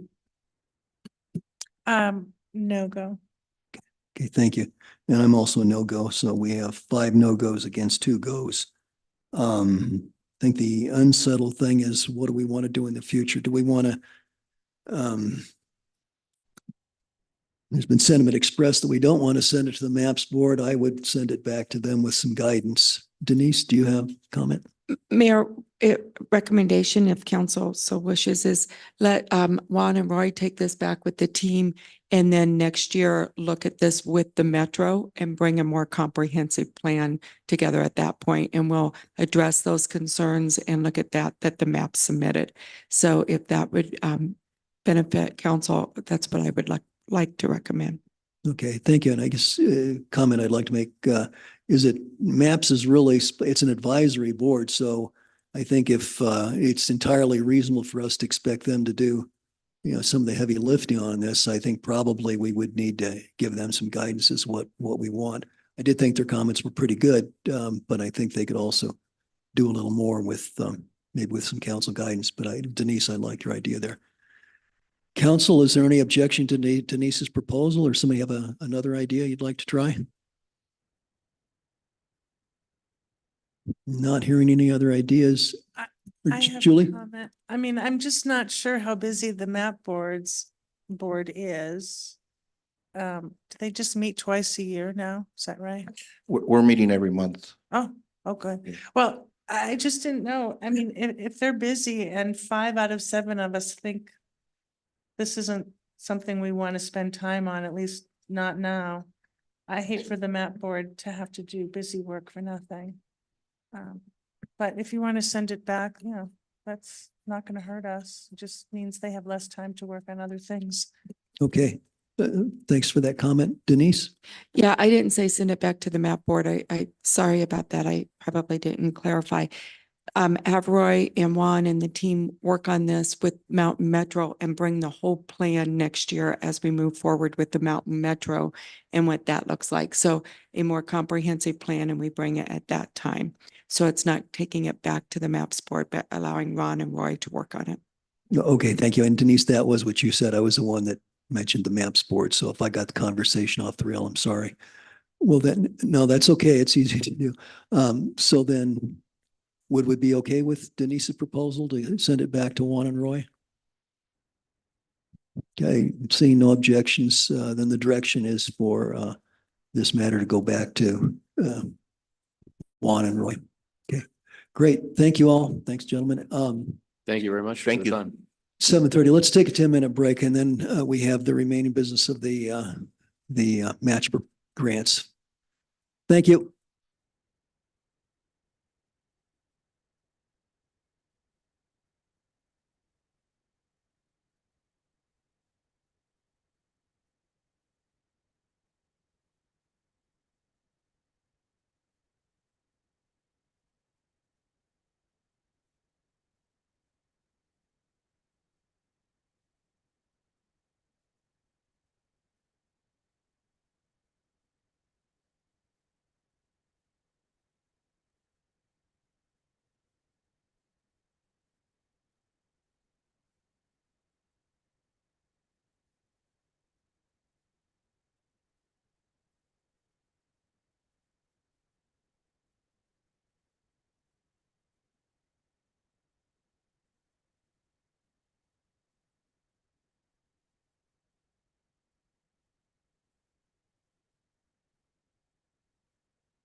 Okay, if we can reconvene and get started. So our next and final topic of the evening is it's recommendations for the 2024 grant awards presented by the Match Board.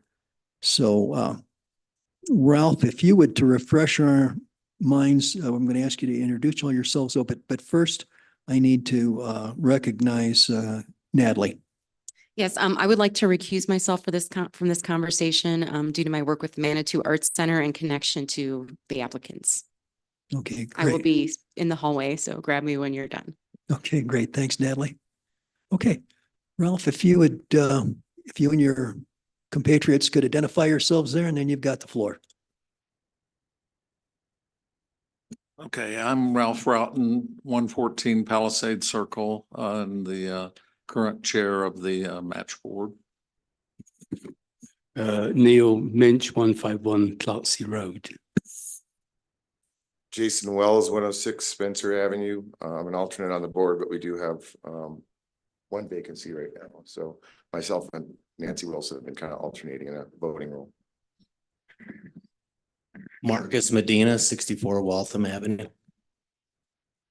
Hello, I'm Kinsey Watts. I'm at 915 High Road, and I am currently secretary, about to be vice chair, I believe. Good. I covered a lot of ground when came here in January 9th for a work session. So I will try not to repeat too much or if anything from what has happened over the past year and the changes that we made for this year's campaign. You can actually go ahead on the slide to the, okay, there's the history that people can see. Obviously, you all know the history, but a lot of people don't realize that this is going to be the fourth full year. The first year obviously having been a half year, but this is the third year of having a full year and the amounts of money coming in from the match tax have increased every year. Go ahead, next slide. And that's the mission, which is, you all know that how everything's divided. This is as much for public consumption. Next slide. Our board makeup, and we did come into this year one short, but we also had an embarrassment of riches because of having Jason Wells and Nancy Wilson, who along with Neil Minch here were involved with Match from the word go. And my feeling was, in addition to having some other issues that were affecting the available time for looking for another board member, but both of those, having Jason and Nancy as alternates was, I mean, you can't put a price on the value of having that kind of expertise and the historical perspective. So we made it through the whole year without ever having to be shorthanded in a crucial board meeting. So we were fine that way, but we have a couple of possibilities for adding on to the board for this coming year. Next.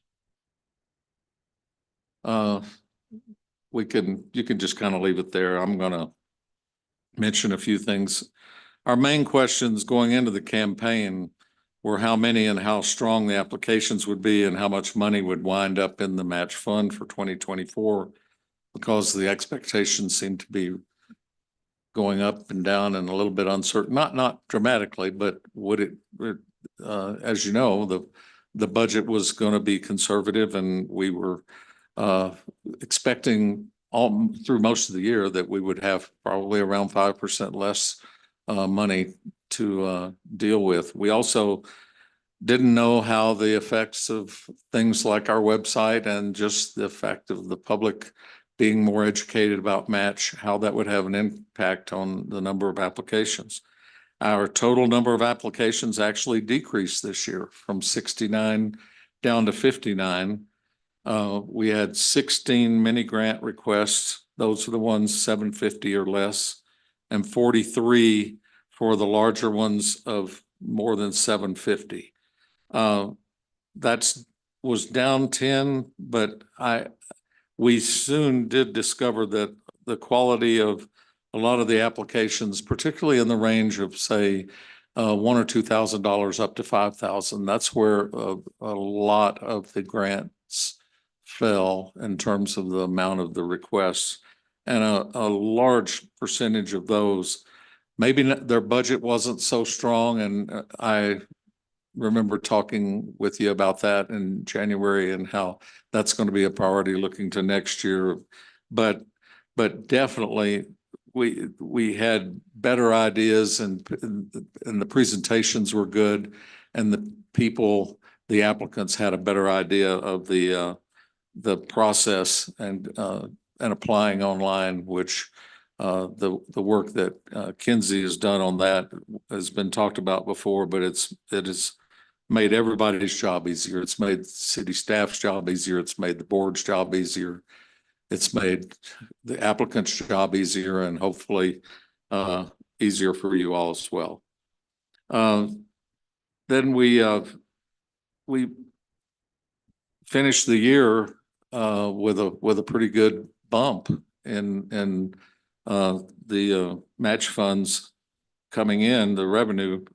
So we had finished the last 2 months with wound up, and we didn't know until February, obviously, the final numbers, but we wound up the tier 1 grants, which were $318,000 last year, and we felt really good about that, are up now to 337.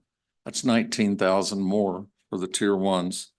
And tier 2, we had about 152,000, and we're up to 167,000 that was in the fund available for us. And there's a little bit of fluctuation there because we did have some grants that weren't cashed, weren't projects that didn't happen for whatever reason in last year's batch. And that's going to happen, every year. It just doesn't always work out that every project happens as expected.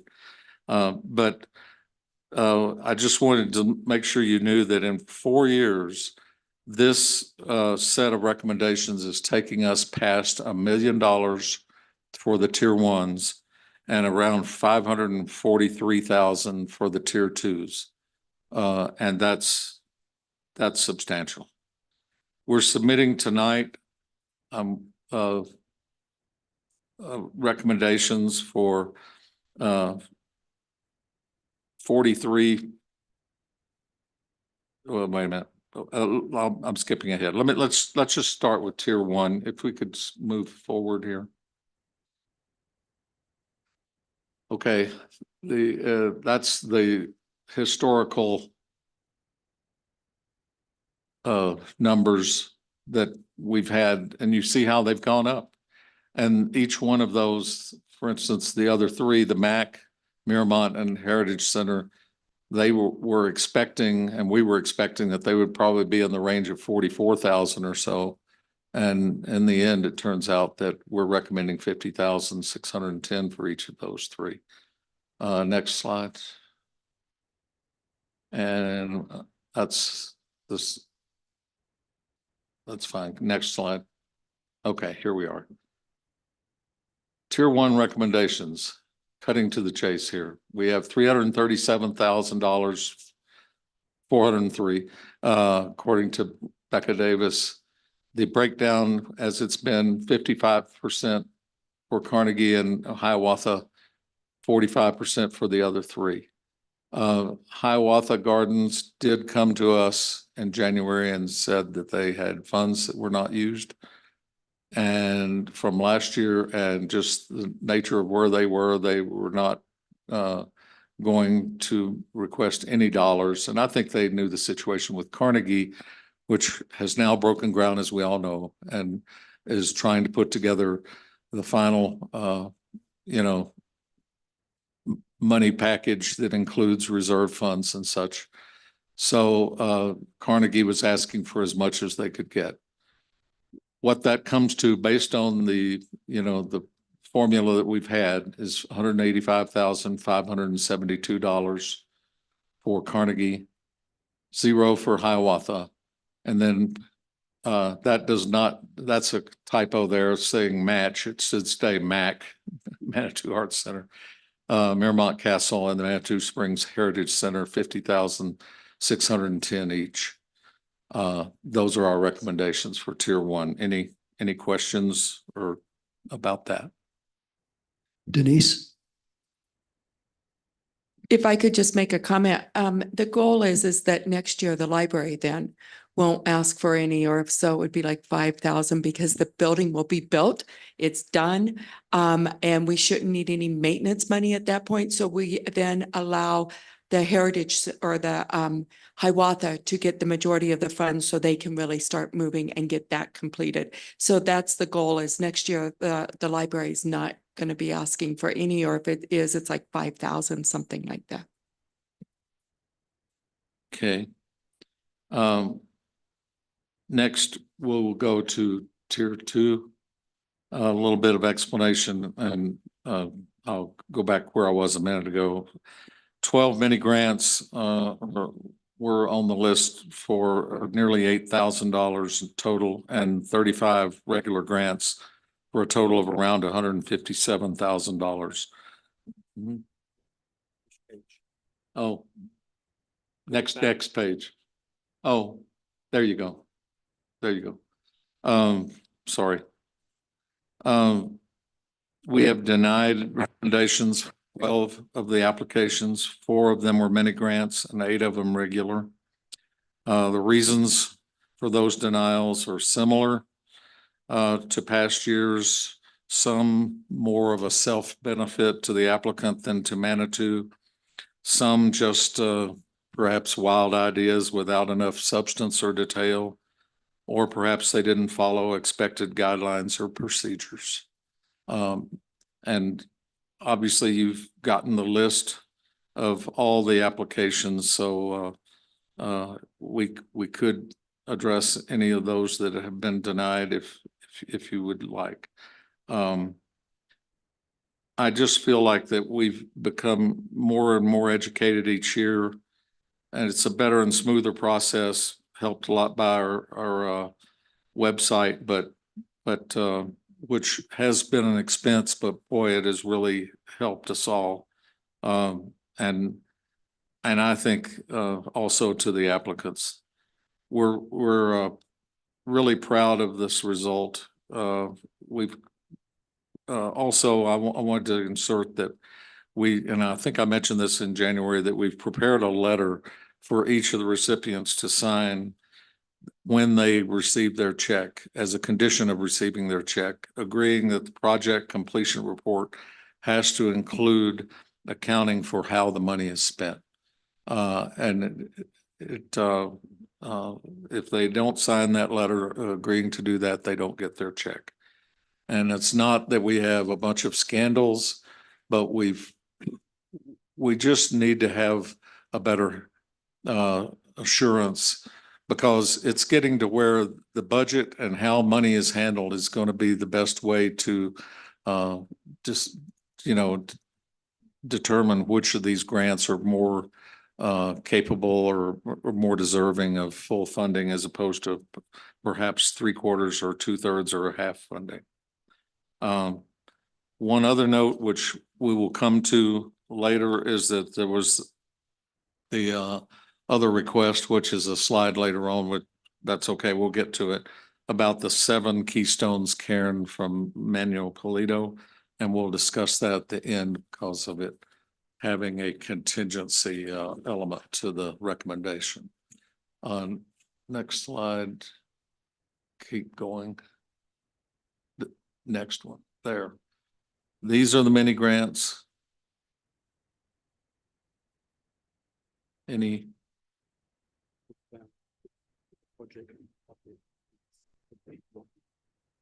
I thought, was that the one for, or was it because she had another? I thought the, It was one of them. yeah. You're gonna see the name that we haven't dealt with before, Sophia Hernandez Crade. And she had two projects. That was a Project Puppet, which I believe this one was something different. But there's another project that's going to come up in a minute on the regular grants. And she's the one who did the tremendous Rocky puppet that was in the parade, the Carnival parade.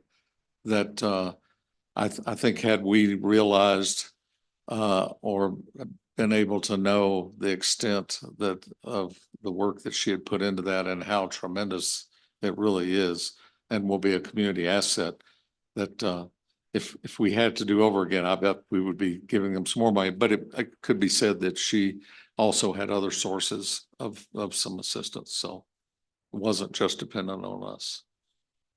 Any discussions? We move on to the regular grants, and these are starting with the lower end and going upward from there. Just a second. Go Certainly, ahead, Julie. No, go ahead. it's fine.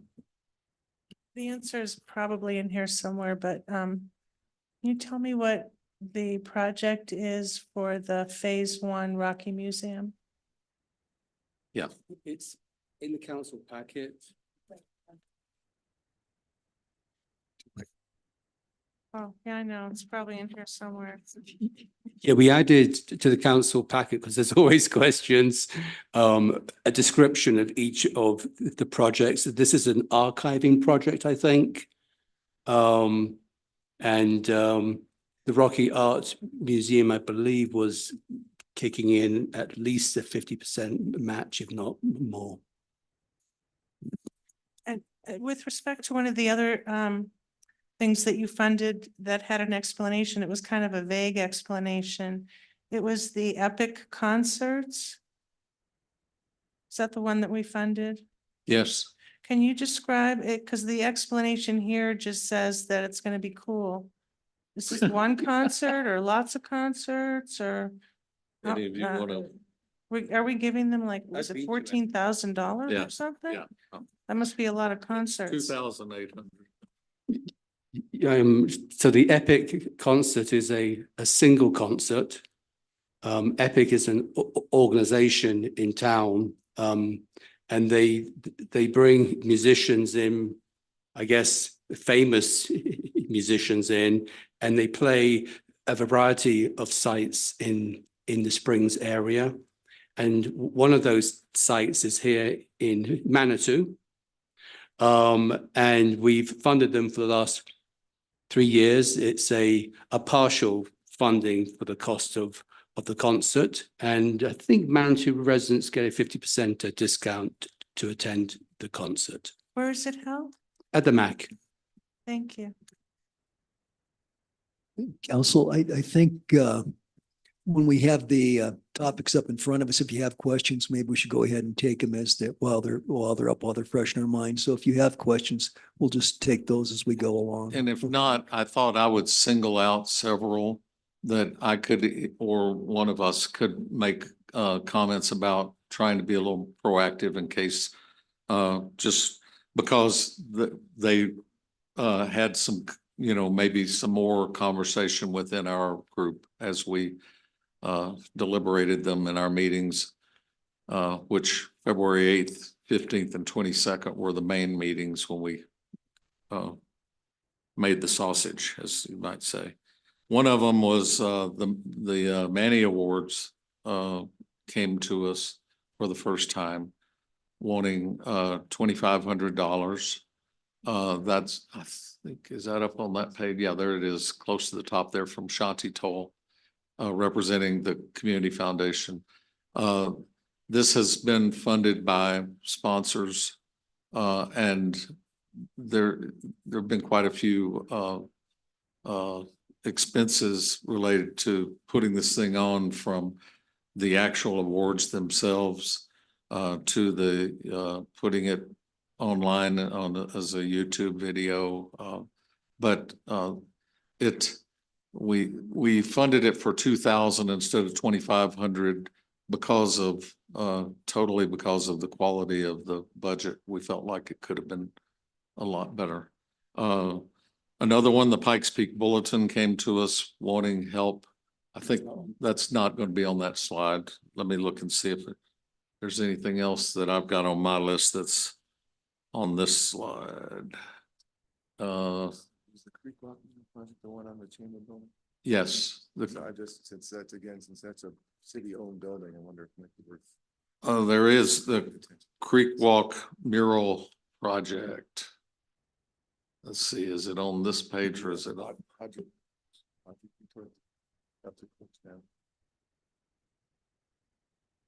And that, yes, oh, there it is. Yeah, for $3,350. This is a pilot with the idea that it might lead to more murals along the Creek Walk.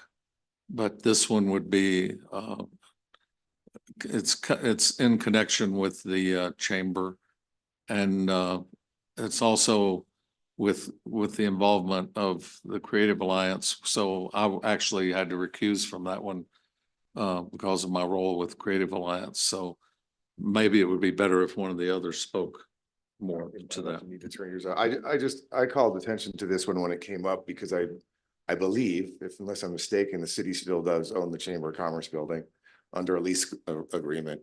So I kind of flagged this one because it's we're making a recommendation to the city council to put a mural on a city, on an asset that you're ultimately responsible for. So I just thought it might be worth calling attention to that. And I'm not sure to what extent council is aware of this project. So usually when we've got an application and it's opaque whether the asset owned that would benefit from is unknown to the owner or not, we flag that. So since the city owns the chamber building, I just want to make sure everyone was aware of this project.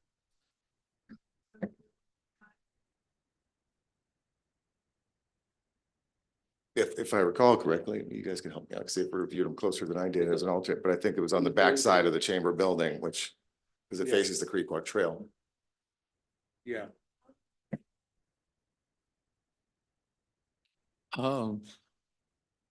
There, I think we can go to the next slide. Okay. The Comedy Festival, that's one, Nina Davis, it's about 5 down from the top. This was closely associated with Lulu's downstairs. And Nina Davis had a direct relationship with Lulu's. She has assured us that all the plans already going into this for this year were to have it be at different venues around the city. And it was not going, there would have obviously been something at the at Lulu's, but the fact that Lulu's closed did not have a bad effect on that. And they had great feedback and reviews from it. It's such a different event that we haven't had much like it. It was funded at $3,000 from a $5,000 request. Let's see. Thank you. Yeah. Stephen Morath, that's the Carnival painting. That. There. He has come to us before wanting to us basically to buy it, the match to buy it or give him the money for it so that it would then go to the city and be part of the city's collection. We refused it before for several reasons, and it didn't seem like it was more his idea, and it hadn't been taken through city sources so much. This time he did more work on that, but we also tied the discussion of that to one that we had last year for the concrete couch outside of the gallery, the Green Horse, the Steve Wood that was purchased at half of the considered value. and donated to the city. This was valued at $7,000, even when he first did it, which I think was around 10 years ago. And we valued it now as $3,500. And he could always refuse that, but that's our recommendation, and we have a feeling that he would probably accept. And you will also see there is we had the confusion last year where we had multiple proposals related to Indigenous Peoples Day. And one of our changes was to have only one application per event, and that was the case here with this one.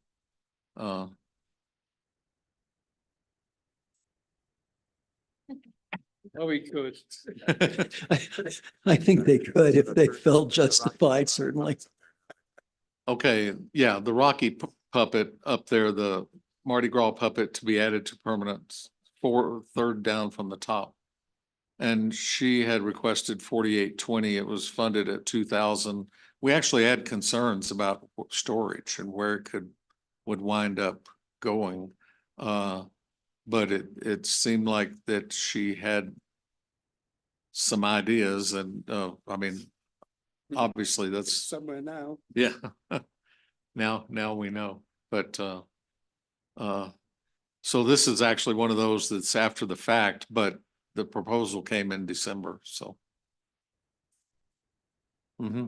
So does that mean, I assume that you all thought that this painting on the wall here deserves 3,500 and that the puppet deserves $2,000? Mhm. Okay. You'll notice that the puppet was 41% of the request, but looking at it in reality, boy, that's just an amazing creation. May I just say something about the painting also, that that you vetted what he sells his other works for? Yeah. If you could speak to that. Yeah, I looked at a couple of galleries in Santa Fe. I think that's where he sells his stuff. And the gallery pricing tended to be 6,000, 7,000, 8,000. So I just said, yeah, so that kind of factored into this as well. I'm not a professional. Another one I'll mention while we're at it is second one up from the bottom, the Common Wheel Labor Day Art Festival. That grant request was for $6,100. We're funding $3,900. It was for all the music to be the music acts to be booked for the festival. And we did fund that. It was also for composting at the for the event, and we felt like that was not part of the match mission. And they had tried the same thing in their proposal last year, and we denied it last year as well. Next slide.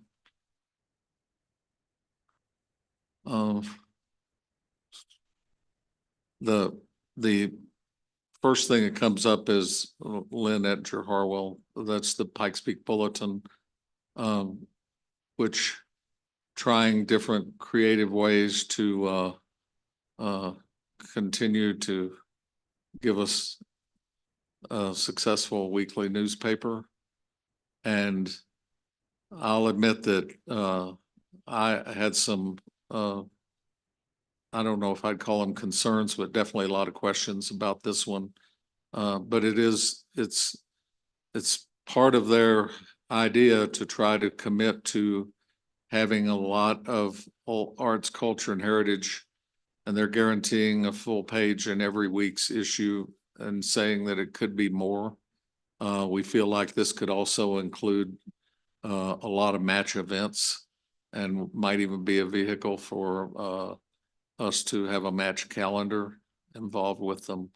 But we did fund that at $7,000 on the $9,100 request.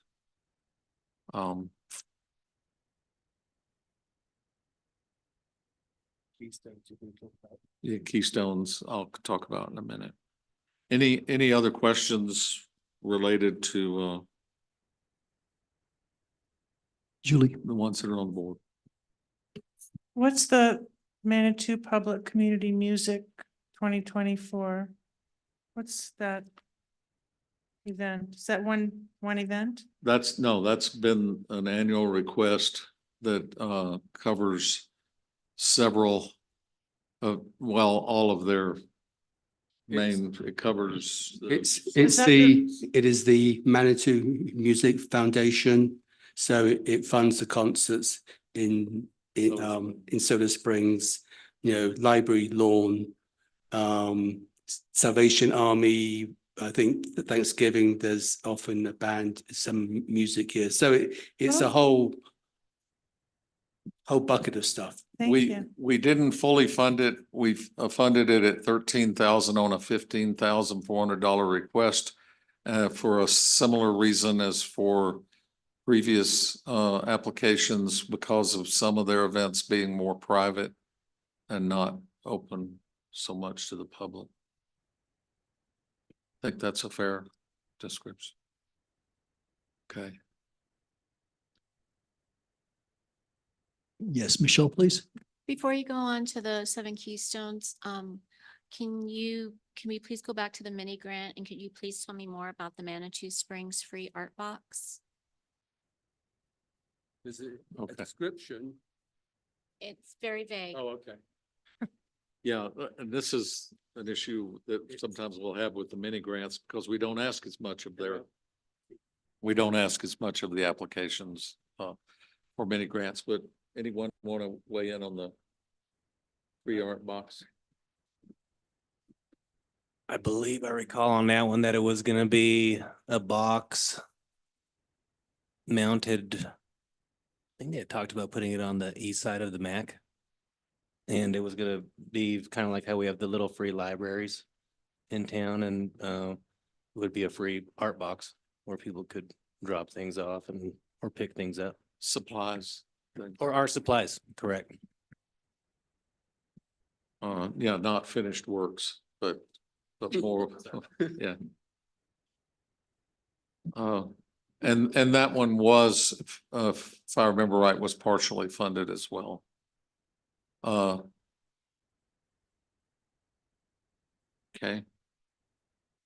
If not, let's, why don't Can I we, ask you about Dave Wilverton's thing? yes, Is that going to be an exhibit that's presumably held, that's remains at the castle at all times? In other words, he's selling the photos to the castle and they're going to stay there? Or is this the right to borrow them for a few months, or what? I think these are photos that the castle owns, and he's going to sort of scan and produce an exhibit with those photos. Kinsey?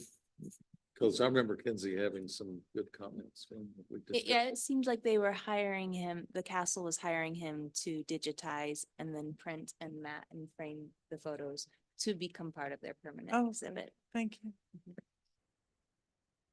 And that one got 75% funding, and as I recall, that there were some questions just about competitive rates for similar work that we had reason to think that would still be able to, give them enough to do what they wanted to do.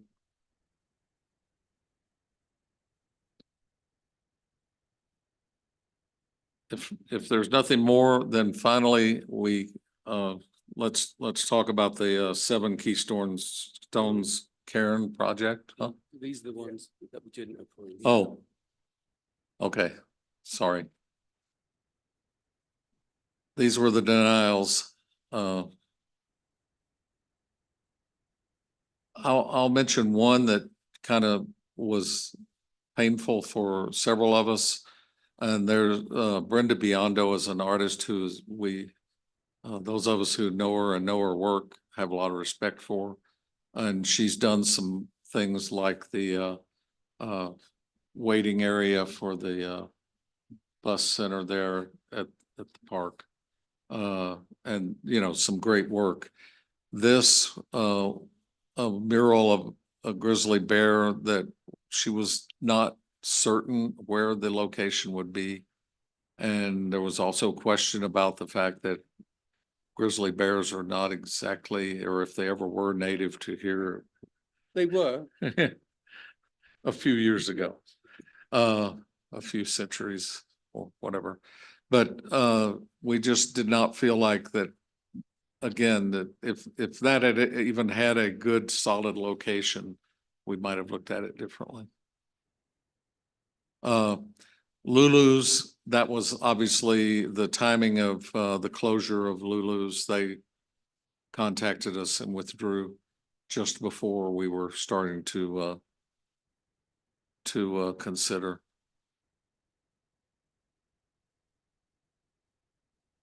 Any others? Okay, next. Okay. I'll give you a quick background.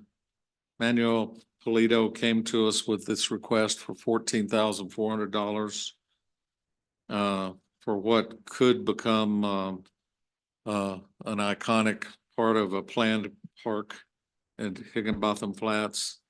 It honors the various Native American tribes who helped carve the history of the earliest history of the area. And this proposal covers every aspect of Match, arts, culture, and heritage. We were still unsure of enough things, including the status of the project, of the plans for the park. Manny presented to us, and he also brought us a letter from Parab indicating that its support for the concept. But we also know that the master plan is still, not done. However, and also everyone's plate is full and there's no guarantee as to when that'll be done.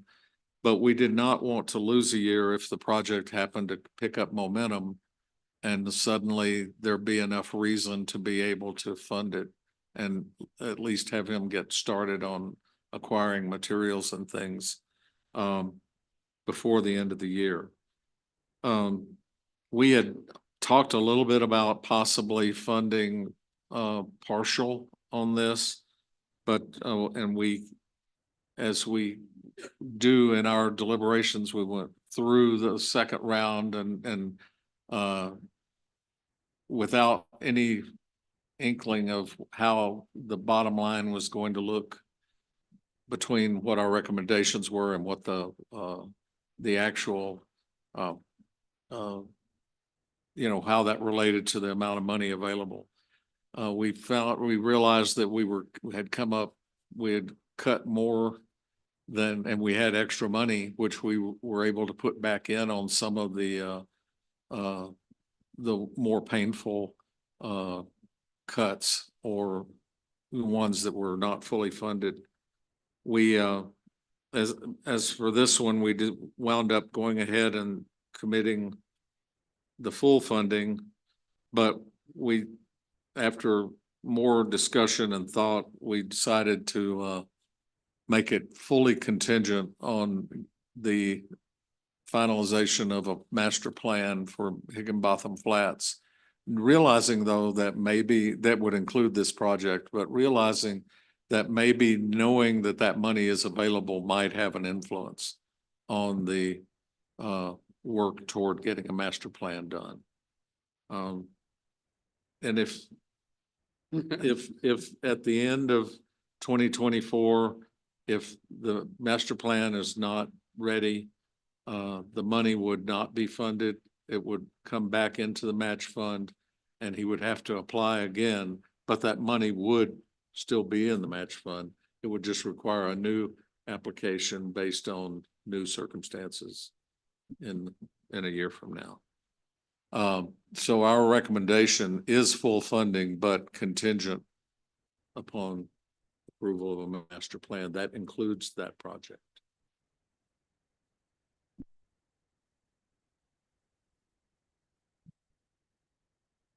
Yeah, they're starting that process. So yeah, it's part of PARAB's work plan.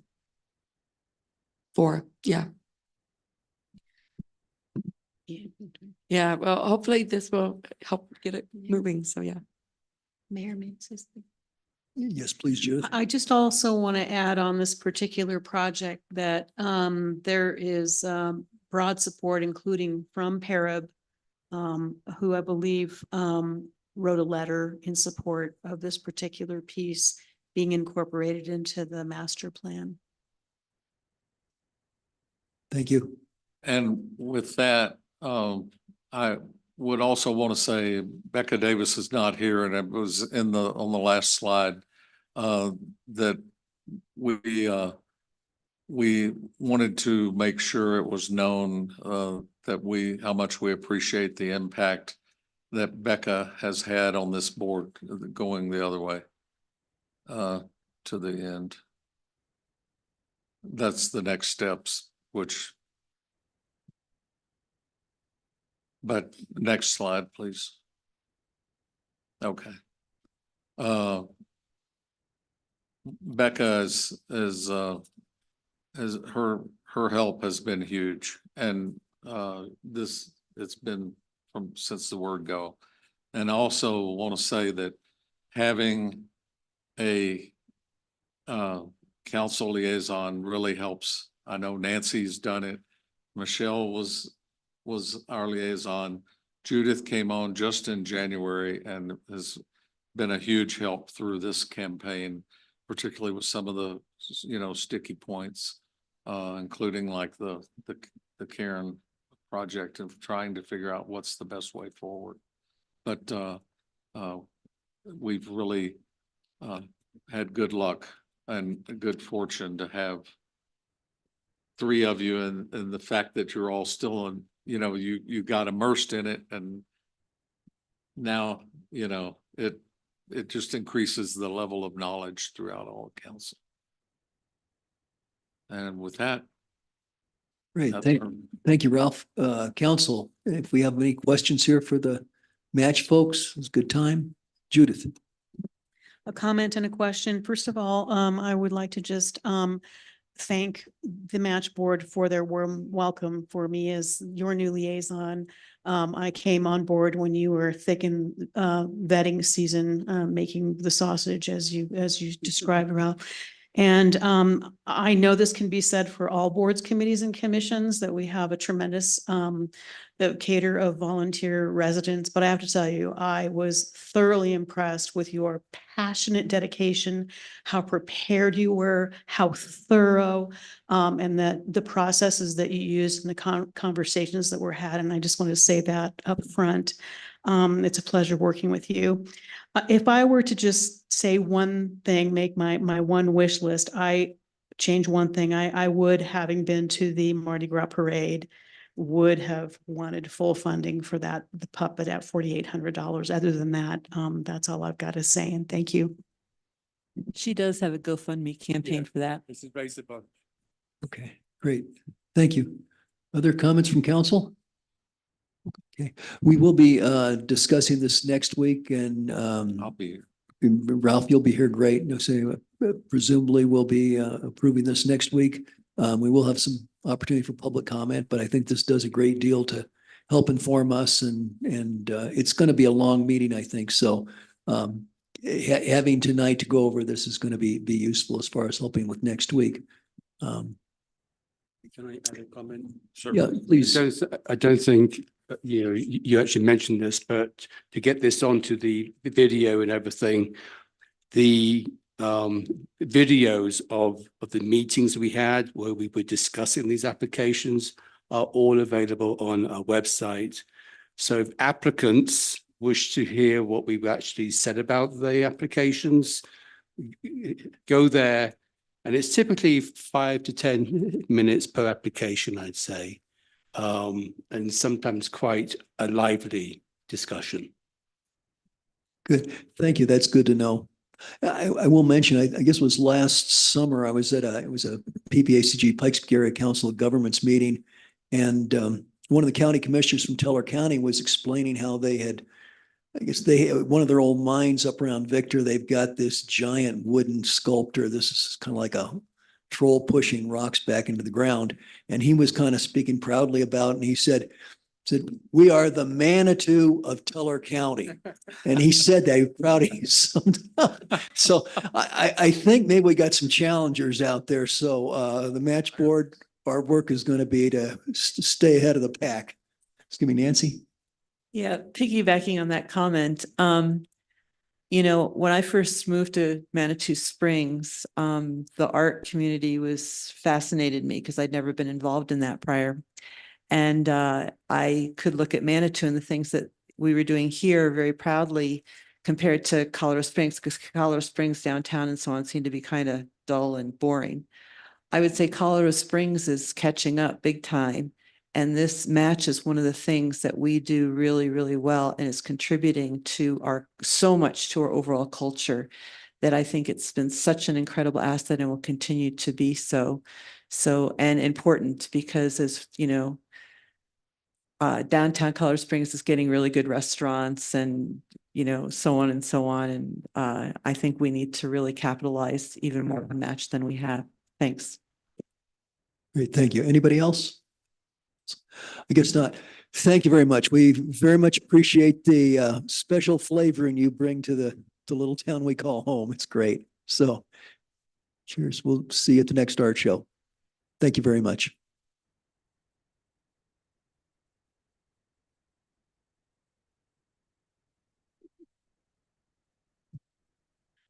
Great. Let's see. Okay. Well, that concludes the formal business. We can receive any council correspondence that anybody's got. Anybody got anything? I guess we don't have anything. Denise, anything from the city administrator? Yeah, just a couple. And Councilor Chandler just mentioned this, the Manny Awards is on Friday. Would love to have everybody there, all of council and the entire community. It's a potluck, a great way to celebrate people who have given back to this community. So that starts, I believe, at 5:30, if I remember correctly. The other thing I wanted to mention is, and this was part of the weekly report, we did publish our 2024 work plan. I encourage you to take a moment, read through this. It talks about what we're doing. I have a couple of hard copies if somebody wants the hard copy. But it's a great opportunity to really see what each department has on their plate this year as we go ahead and move forward in the grants that we have received to get those projects done. Other than that, and I do want to mention yesterday, I know everybody heard about the water situation, and a shout out to all of staff for their hard work and dedication to make sure that we got the water on as quickly as possible. So shout out to all of the water department. They did a great job. Thank you. Great, thank you. If there's nothing else, we're adjourned. Thank you all.